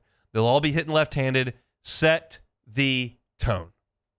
Set the tone. I think it would do LSU a world of good if they went out there tonight and Case and Evans went out there 1, 2, 3 with 2 strikeouts, and then Curiel, Milam, York, Brown, whatever order, shake them up in a hat and throw them out there, whatever order, those 4 put 2 runs on the board. Give me 2 walks and a double. Give me back-to-back homers. Give me a double and a homer. Give me a hit by pitch, a double, wild pitch, and a 3-run homer. Give me something in the first inning to exhale. This is something I said at the top of the show, and as I say most of the time, if you've been with us for an hour and a half, I appreciate it. If the audience has turned over, this is news to you. And it may apply to you in the stadium tonight. This place is a little bit tense right now based on offensive performance for a week. I think the team will be a little bit tense based on offensive performance for a week. When the breakthrough happens, and I'm telling you, they're not going to go out there this weekend and score 2 runs, 3 runs, 2 runs. That will not happen against Sacramento State this weekend in that stadium. It's not.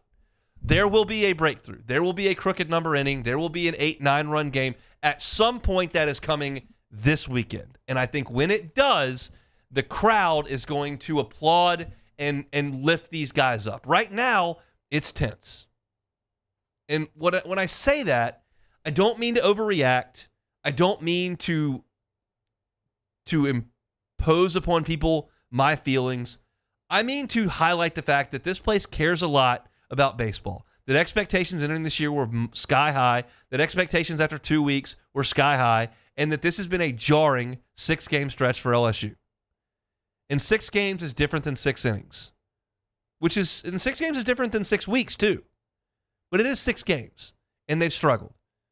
The crowd is going to be there to uplift LSU over the weekend when something happens. I would just prefer that come earlier rather than later. And my guess is it's going to come from the Stars, and they're going to dig in first. You got guys that are fighting it down this lineup, and I think it's just going to need to come from your dudes. And I feel like that's going to happen. Hopefully tonight. Maybe tomorrow, maybe Sunday, but it's a weird deal entering a weekend series.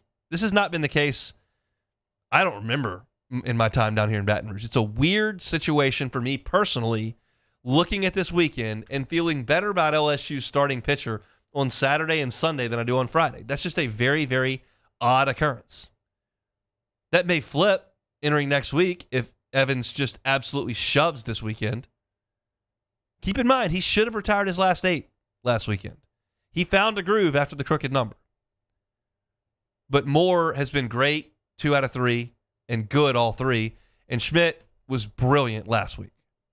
So I actually feel as the weekend goes on, LSU's pitching might even get a little bit stronger. That's my opinion right now. So this one carries a lot of weight because you're going into it with a starter that hasn't had his brilliant outing yet. Moore has had a couple and Schmidt had one last week. Evans hasn't had one yet, and you're facing a pitcher who's thrown the ball really well. So it's an interesting spot tonight for the Tigers. It's a spot they should handle. I think the pitching staff should be ready to go. Jay Johnson's going to treat this like an SEC weekend. He's going to go to his big bullets. You're not going to have a bunch of pitch counts and pitch limitations and pulling guys after 80 pitches and whatnot. You're going to get guys up closer to 100, maybe a little over 100 in the game tonight. You don't have to worry about cold weather or anything in that nature. It's not a short week next week. So it's time to go out there and play like an SEC series against a non-SEC team. And it's time to go out there and dominate this team for 3 days and get your mojo back before you go to Nashville. I want them to get on the plane to Nashville next week feeling better about themselves than they do today. Whether that's reasonable or not, based on a performance against a team that's 3-9, you can be the judge of that. But kids have interesting psyches. And when things go really, really good, they can get really high. When things don't, they can get really low. And I'm not suggesting LSU's low right now in any way. We talked to Gavin Guidry after the game. We talked to Jay Johnson. I told y'all yesterday that I sensed some optimism in his voice. But I think performance is the best way to breed confidence, and tonight they need to get some of that. And I think they will. I think they'll be just fine this weekend. I think they're going to sweep, and I think they're going to put together some good at-bats, some good games offensively, and I think they'll get things rolling. But they need to do it Because if you mess around this weekend and don't play well, all of a sudden that doubt creeps in even further, and you can go on the road and struggle against Vanderbilt, and now all of a sudden we've got a situation on our hands. I don't want to get to that a week and a half from now. Just get out in front of it against a Sacramento State team you should handle and put some wins on the board and get ready for next week with Creighton and Vanderbilt. So let's look at LSU and Sacramento State this weekend on the dime. We'll take a time out. We got 30 minutes left to go this week. It's the Hunt Palmer Show.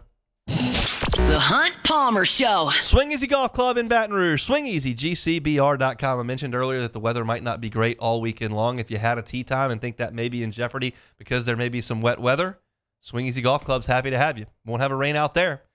Go into one of their private bays. Doors even shut there. You can hang out with your friends. You can drink some cold beers, some seltzers, glass of wine, put TV on, play some tunes, play Pebble Beach, work on your game.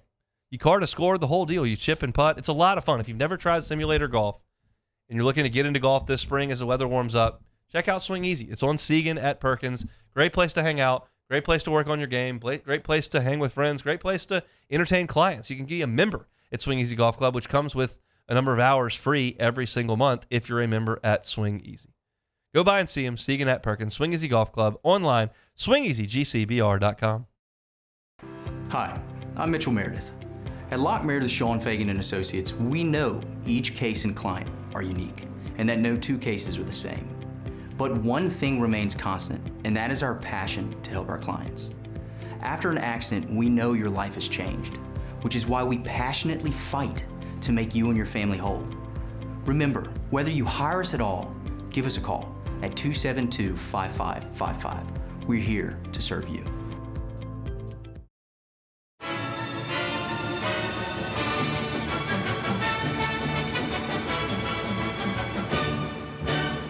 The Cane's Box Combo, a symphony of flavors. Raising Cane's Chicken Fingers, one love.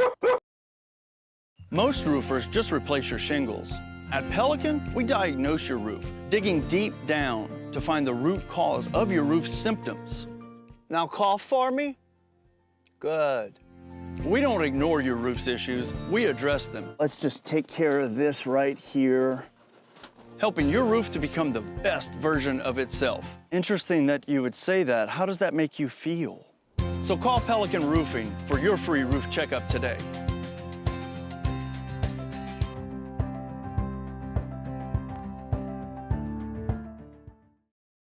Transform your living space with Lacoste & Young Remodeling and take your home from outdated to outstanding. Redefine your kitchen for the ultimate culinary experience or elevate your daily routine with a spa-worthy bathroom retreat. Our skilled team brings 3D modeling to life to ensure your vision becomes a reality. We believe luxury should be accessible and offer tailored solutions to fit your budget without compromising quality. So contact us today for a free estimate. Lacoste & Young Remodeling, providing perfect solutions for your dream home.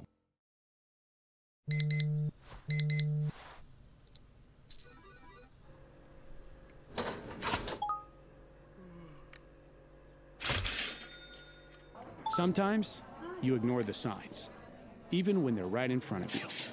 Problem gambling isn't always easy to spot. Know the signs, set your limit. Learn more about healthy gambling habits by visiting us online or text or call for free, confidential help now.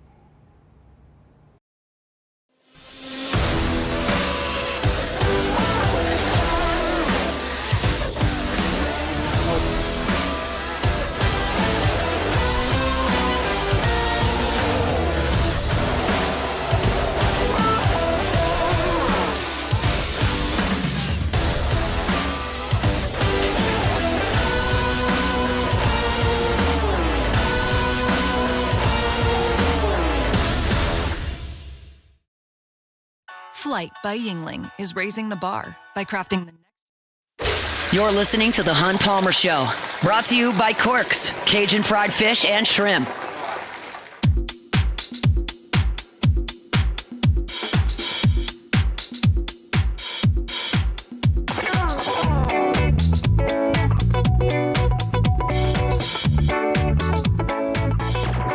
I've been telling you for the better part of a month about Heart Month and how to take some time to make sure that you're taking care of yourself.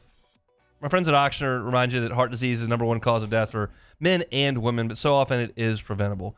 Avoid smoking, limit your alcohol intake, try to stay active with regular exercise and eat a balanced diet rich in fruits, vegetables, whole grains, manage your stress, get enough sleep. Maybe as important as all of that is making sure you get your regular checkups because they matter. Early detection and guidance can keep you on track for a healthy heart. So schedule your primary care appointment at ochsner.org/brprimary. That's ochsner.org/brprimary. My friends at Ochsner want to make sure you check in with your doctors and make sure you're on track for a healthy 2026. You can find all that information online at ochsner.org. That is ochsner.org. Some housekeeping here. LSU women's basketball team just went to the half. Let me see. Michael Cauble was all over this. Had the score at halftime is 45-33 LSU. They lead by 12. They finished the half on a 13-3 run. They are taking on Oklahoma, and if they win, they would take on South Carolina tomorrow in Greenville in the SEC Women's Basketball Tournament. I'm curious how I feel about that game tomorrow. I just feel like, I probably feel like Kim. I probably feel like I don't really care if we win or lose that game. If you got to run into South Carolina down the road, you got to run into South Carolina down the road. If you're going to beat them, you might as well beat them in the one that actually matters. Yeah. You got to, if you want to beat them, well, they're not men, but if you want to beat a man, you got to beat the man. See, I disagree with that. SEC tournament doesn't matter. I know, Kim came on our show. What about for the psyche? Like, do you need to prove you can beat them, or do you think they'll have the confidence in the NCAA tournament no matter what? They'll have the confidence. Like, if you want to accomplish your goals this season, you're going to have to run into South Carolina and beat South Carolina. You're not going to have a Caitlin Clark at Iowa and bail you out. You feel like your chances are better to only beat them once, so you don't want to blow that in the SEC tournament game? So just lose. You've lost 18 in a row. Am I confident they can go on a 2-game winning streak? Is that high? All right, that's reasonable. I'll say this. I watched every dribble of the South Carolina LSU game in the PMAC, and LSU can play with them. Like, I didn't see anything in that game that was flukish other than Flau'jae missing them free throws. Well, that was different. And then the Tessa girl throwing them in from all over the yard and not hitting the rim 4 times in a row in the first half was something to behold. I don't know if she's going to do that every time. So I think LSU can play with them. We'll see. That game is very likely to happen come tomorrow. Just an interesting Friday topic here in our last full segment of the show that I wanted to get to. The Texans agreed to an extension with Danielle Hunter. It is 1 year, $40.1 million, including a $30.7 million signing bonus. And Danielle Hunter, I'm not great at this, but I think he's got a pretty reasonable chance to make the Hall of Fame. Yeah, he has 100 sacks. So he's in an exclusive club right there by himself. And that got me thinking, whether he makes the Hall of Fame or not, this is as unlikely a positive professional career from an LSU athlete as I can remember. He's in a group with these that I come up with off the top of my head. Garrett Temple, who was a good college player. He played on a Final Four team as a freshman and an SEC championship team as a senior. He became a good shooter. He was a great defender, but did I think he was going to play damn near 20 years in the NBA? No. I did not. So certainly Garrett Temple comes to mind. I would, for a different reason, put Austin Nola in this discussion because Austin Nola was a great defensive shortstop at LSU and a decent hitter. And he has become a major league veteran as a catcher, which he didn't play at all at LSU. So his number one skill was his shortstop defense, and he has made an MLB career out of not using it, which to me is crazy. I would put Russell Gage in that conversation, who was a nice player at LSU, who had a good NFL career. And then on my end for baseball, he hasn't had a decorated career, but he's made a great team and has been an MLB player for almost a year. I don't think a lot of people even remember Hunter Fiducia played baseball at LSU. He was a catcher at the end of the Maneri era who didn't really do anything. And he's become an MLB guy out of nowhere. That's the list I have with Danielle Hunter. Do y'all have any off the top of your head of surprisingly, you can talk about busts all day long who were great college players and went and didn't have a great run, but maybe Tyron better than you would have thought in the NFL? Lasted longer than I would have thought. He was an all-pro. Like, I wouldn't have thought he was an So- all-pro. He was great at LSU. I don't want to diminish what this guy's done. Maybe not a surprising major league career, but an underrated one. DJ LeMahieu's become like one of the better LSU players in the pros, and like I just feel like nobody talks about him. He won 2 batting titles. He was a great player at LSU for 2 years, and he was a second-round pick. So it's a good one because of the length, and he led the league in batting average. That's a monster. Yeah. And you would kind of expect that from Bregman as a second overall pick if he did it. Maybe not as much as LeMahieu. But that comes to mind as well. Duke Riley and Deion Jones. Duke Riley had a little go. Not Louisiana, New Orleans. John Curtis. Deion Jones would have been. Yeah, Deion Jesuit, even though he went to the opposite school, whatever. But mine would have to be easily in recent memory. I'm thinking about is Cordell Flott. Like he was never nothing special to me at LSU, and he's on his second contract in the NFL, starting cornerback for the New York Giants. I would have never thought Cordell Flott was going to be what he became in the NFL. Just another. Al Woods. Oh, that's great. That's a great name. I did not write him down. He played 16 years in the NFL. 16 years. He was a complete non-factor at LSU. Yeah. He was a rotational piece, run stuffer. That's what he was. Didn't do anything at LSU. LSU. 13 years. 5-star. That's a long time. Yeah. 13-year career. And the Saints drafted him and then didn't use him. Yeah. Wasn't he on the Seahawks for a little minute? He was on the Seahawks for 4 years. Yeah. Okay. Yeah, like Flott. I'm trying to think. Well, this is a good exercise, huh? What should it? It is. I mean, I just saw the tweet that had Daniil Hunter, so I didn't have time to like prep it. So I just started writing stuff in the It's a receiver I'm thinking about who really didn't do much at LSU. I mean, to me that's Russell Gage. Gage. Because he was the last guy into his class. Came in as a DB. Yeah, and then he played a redemptorist and just did everything. Yeah. He was their quarterback, wide receiver, corner, safety. Like he was just the whole team right before they closed redemptorist. And then he came to LSU and kind of carved a little role in the Etling teams, and then all of a sudden has had a nice career in the NFL. I have one. Arden Key. The fact he's still in the NFL. He was really good at LSU, but he flamed out. But the fact he's still around in the league, like he's still getting contracts. I think he was on the Titans last year, if I'm not mistaken.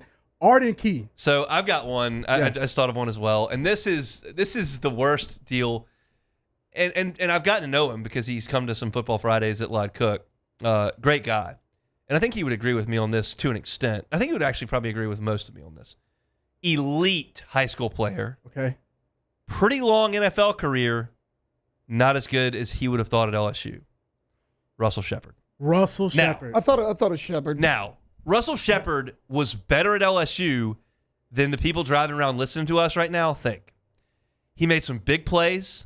He had a big long run against Alabama. He scored a couple touchdowns against North Carolina in that opener.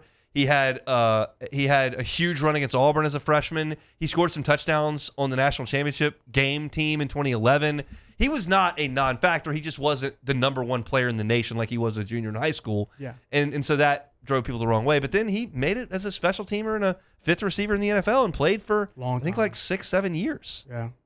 And that's probably longer than I would have thought. I remember vividly, this is back when I used to go to Pro Day, which was, I'll say this, Pro Day was my least favorite day to cover when I was on the beat. I just found it incredibly boring. Okay. To watch guys just run, like, oh, there's Mike Tomlin. Like, if that's cool for you, then whatever. But, I found Pro Day to be so boring. But one of the things I vividly remember from Pro Day was Russell Shepard going through DB drills. Yes. Is like, this guy's just doing anything he can do to try to find a way onto a training camp somewhere.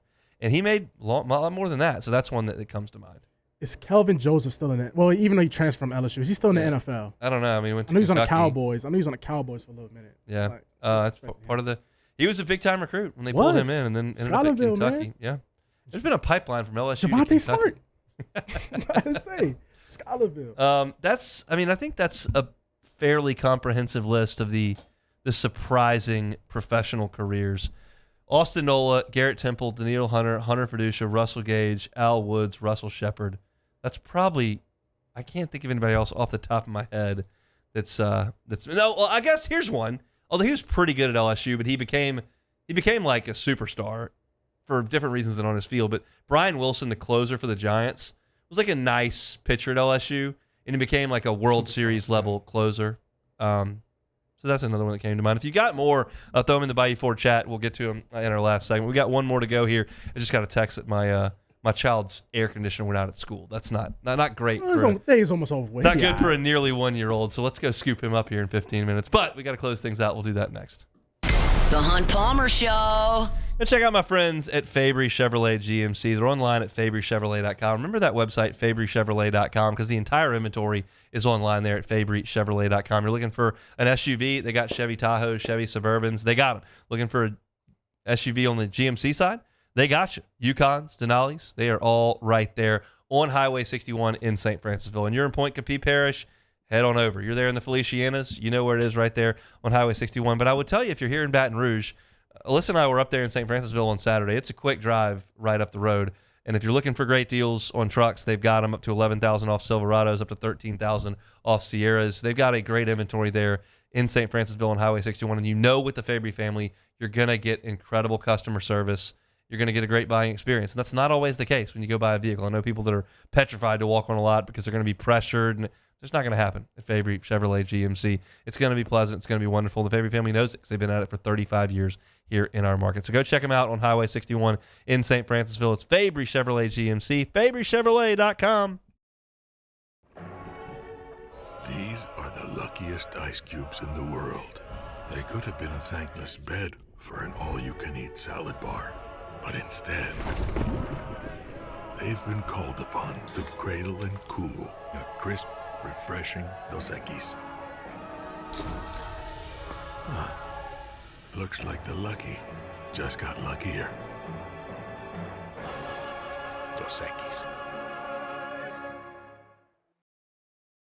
When it comes to industrial construction, River Parish Contractors can do it all. Mechanical, structural, custom fabrication, specialized welding, and turnaround services. Strategically located in between Baton Rouge and New Orleans, we have the local team with the experience and commitment to safety to manage the most complex industrial projects. Period. Here's the deal. Partnering with us means your project is delivered on time, on budget, and most important, safely. River Parish Contractors, let's get building. At Ochsner, we know healing is a team sport. That's why we've partnered with world-renowned orthopedic surgeon Dr. James Andrews to create the Ochsner Andrews Orthopedics and Sports Medicine Institute. Whether you're a professional athlete or a weekend warrior, our team of specialists are dedicated to getting you back in the game. So whatever your reasons are for reaching your personal best, we've only got one. You. Ochsner Andrews Institute. Long live you. Hi, I'm Mitchell Meredith. At Locke Meredith Sean Fagan and Associates, we know each case and client are unique, and that no two cases are the same. But one thing remains constant, and that is our passion to help our clients.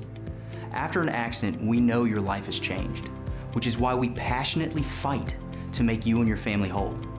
Remember, whether you hire us at all, give us a call at 272-5555. We're here to serve you. Who bears the standard? Who sets the bar? It's not those satisfied by low-hanging fruit or by taking it easy. No, the standard is set by the best of us, by those who work hard.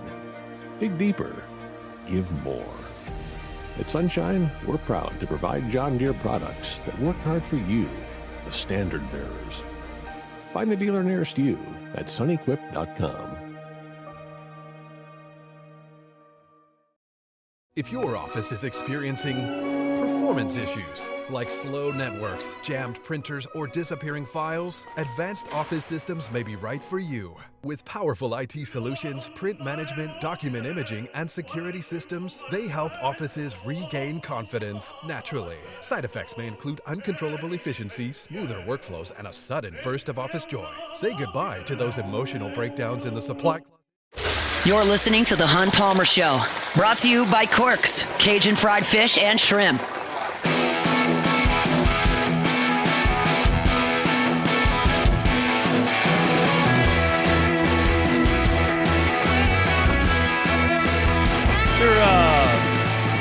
You're just scooping up the kids from school or about to check out of work, thinking about dinner plans for tonight, and you went, oh, no meat, Lenten Friday. Got you covered. Corks, Cajun fried fish and shrimp. Happy to help you on these Lenten Fridays or any day for that matter. They Got phenomenal fried seafood over there at Corks. You got the jumbo Gulf shrimp, crispy, clean fried catfish, 2-string fries, and they got great po' boys as well. Get on by. Pick up some dinner for the whole family over at Corks. They're on Government between Foster and Jefferson.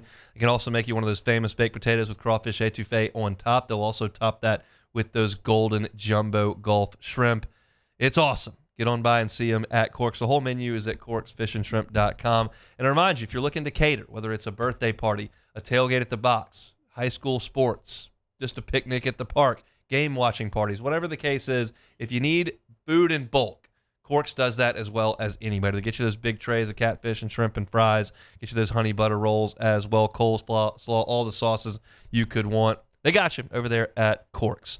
Score update from Greenville. Gave you one in the last segment. We'll continue to update you as LSU leads Oklahoma 47-35, a 12-point lead for the Tigers in the quarterfinal of the SEC tournament. Just about 8 minutes to go in the third quarter there. If the Tigers should advance, they would play South Carolina tomorrow in the semis. So we'll keep you up to date there on Matt's show, and I would imagine they'll be able to finish this thing off, and we'll see LSU and South Carolina edition number 2 tomorrow in the SEC women's basketball tournament. LSU and Texas A&M tomorrow in the PMAC. Didn't talk about that at all today. A&M's going to press a lot and shoot a lot of threes, and I doubt LSU will keep up. I hope they do. I hope they win. I think that'd be great. But feels like LSU's got 2 more games left in its basketball season. So I'll be writing about it tomorrow on LouisianaSports.net, but I'm probably not talking about it on the show today. Instead, we'll just close out. We'll take it or leave it. Take it or leave it. Take it or leave it. Today's hottest stories in sports, news, and sometimes even Hunt's life. The question is, will he take them or leave them? All right, so the Cleveland Browns are processing. They're trying to convert Deshaun Watson's salary, the full amount. They'll convert $44 million of his salary into a bonus, clearing $35 million of cap space. Watson is entering the final year of his contract with the Browns and could be in the mix to start games in 2026. He's been out since 2024, of week 7, 2024 with a torn Achilles that he re-injured in January of 25. So will Watson start week 1 for the Browns? Take it or leave it. I'll take it. I'll take it. I think so. I thought you were going to ask me if it's the worst contact in NFL history. I mean, we know that. And it is. I mean, come on now.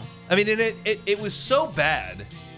It was so bad, it couldn't even reset the market. Like, usually when something like that happens, like whenever the first college football coach got that astronomical buyout, and everybody's like, well, I need that too. And they were like, okay. And they just started giving out the buyouts. Like, then these quarterbacks are going like, I want guaranteed money like him. And the owners and GMs were like, no, that's terrible. Like, it was so bad, it couldn't reset the market. That's how atrocious that contract was. Honestly, Hunt, it was probably the best thing that could ever happen to the Saints, though. We was neck and neck trying to get him from the Falcons. Like, it was the Saints and the Falcons, and then next thing you know, because everybody remember, he was going to the Falcons. Yeah. And then next thing you know, in the 12th hour, the Browns come in. So credit to Mickey. Yeah. Great job, Mickey. There you go, Mickey. Sleeping at the wheel. Speaking of sleeping at the wheel, so Myles Garrett, the reigning NFL Defensive Player of the Year, was issued a citation for speeding after he was clocked going 94 miles in a 70.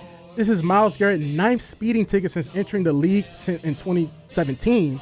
In 2022, if you remember, Garrett was issued a citation for failure to control his motor vehicle in the aftermath of a single car crash that left his car flipped over, and he had a shoulder sprain, right bicep or whatever. Basically, Myles Garrett is a speed racer, so should Myles Garrett have his own personal driver by now? Take it or leave it. I will take it. I'll take it. There are some things that people like that can be detrimental to your health or well-being. Going really fast, I like a good cold beer. I like to have a second and third cold beer. That's probably not great for me. I love cheeseburgers as well and pizza. I love it, and that's probably not great for me. One of the things I don't get the I gotta go fast thing. Like, I drive over the speed limit on the interstate, but the people that fly by me going 106 and weaving in and out, it's just not a great idea. The cons outweigh the pros here. Yes. The pros are, man, this is fun. The cons are catastrophic accident and or financial penalty. Now, Myles Garrett doesn't care about the financial penalty, but hey, hop in the back of the car and have the driver handle things. Take a nap. Well, so Hunt, as a guy that used to be in the insurance game, yes, somebody that has 9 speeding tickets on the road, what do you think? But his rate doesn't matter.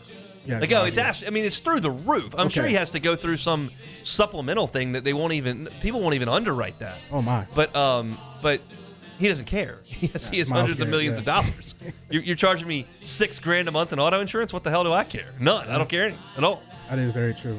But you would think there would be some type of change since he almost lost his life in 2022 from this same thing. And people want to do what they want to do. And if I'm not mistaken, so this is his third speeding ticket since that flipped car in 2022. So third speeding ticket. And I just don't understand what's going on with Myles Garrett. So to end the show off, it's only right.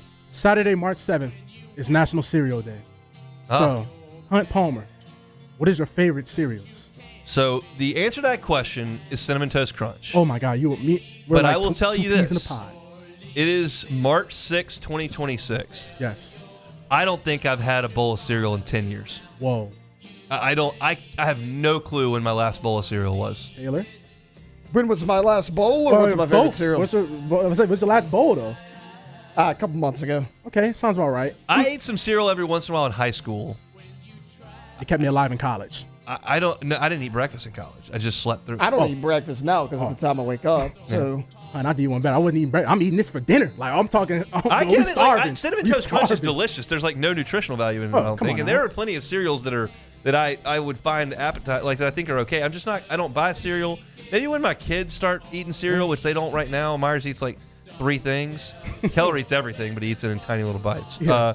But I love Cinnamon Toast Crunch is delicious. Yes. I'm not going to buy it, and I'm not going to eat a bowl of cereal. I just don't have the urge. That's your favorite too, Taylor? My favorite would be Cocoa Krispies. Turns that milk chocolate. Love that. Do they still make Reese's Puff cereal? Yeah, they do. Angel Reese sponsored. Who could even? That is the most non-nutritious, unhealthy breakfast you could ever eat. They still make trick cereal. It's puffs of sugar. What's it called? Cookie Crisp? That was actually Cookie Crisp. chocolate chip Cool. cookies. They have. Chocolate chip cookies. They still have it. Oh man, now I need some. I don't have no cereal at the house. That's all I was like. I see it's National Cereal Day. Is are like Cheerios or Honey Nut Cheerios like good for like cholesterol? Yeah, good for your heart. Yeah, they have like the ones with a lot of fiber in it or something.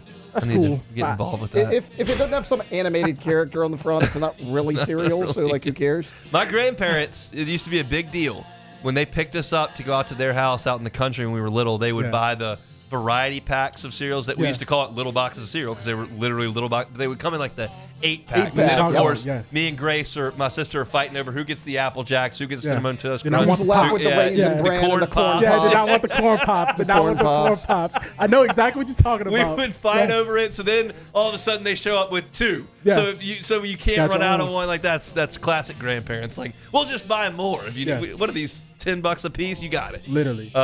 So that's cereal talk for today. That's it for Take It or Leave It. All right, let's see what the Tigers can do on the diamond this weekend. I'm optimistic. I know that the vibes are not super good right now, but good news is at some point during the season, the vibes are always not going to be good, and hopefully they can shake back against the Sacramento State team that has not played well. I want to see Case and Evans. I want to see all 3 pitchers suppress a bad hitting lineup, and at some point this weekend, they're going to bust loose. I just hope it's early tonight. Missed any of the show? Catch it on demand wherever you find your sound. Hunt on LSU for all our LSU content. Hunt on Saints for all our Saints content. Matt's going to drive you home next on After Further Review. Y'all have a wonderful, safe, and happy weekend. We're back Monday recapping baseball and women's basketball on The Hunt Palmer Show. The Hunt Palmer Show. Lifetime Roofing, LifetimeRoofingLA.com, LifetimeRoofingLA.com. We understand at Lifetime Roofing, like, hey, look, a roof can be a large investment. Financing can be something that really, really helps out. So if you're looking to finance a whole new roof, maybe you're looking to sell your home, got to get a new roof, and there's not a claim involved. That's okay. Financing is available up to 18 months. If there is a claim involved and you've got a large deductible that you'd like to finance, they can do that at LifetimeRoofingLA.com. And when they come and put that new roof on your home, as of January 1st, they can offer a lifetime workmanship warranty. Lifetime workmanship warranty. That includes the workmanship, obviously, and the materials, which are backed by CertainTeed, one of the oldest and most trusted names in building materials. Want to remind y'all, if you're looking for gutters, Lifetime Roofing. If you're looking for siding and windows, Lifetime Roofing, they can do it. Check them out online at LifetimeRoofingLA.com. That's LifetimeRoofingLA.com.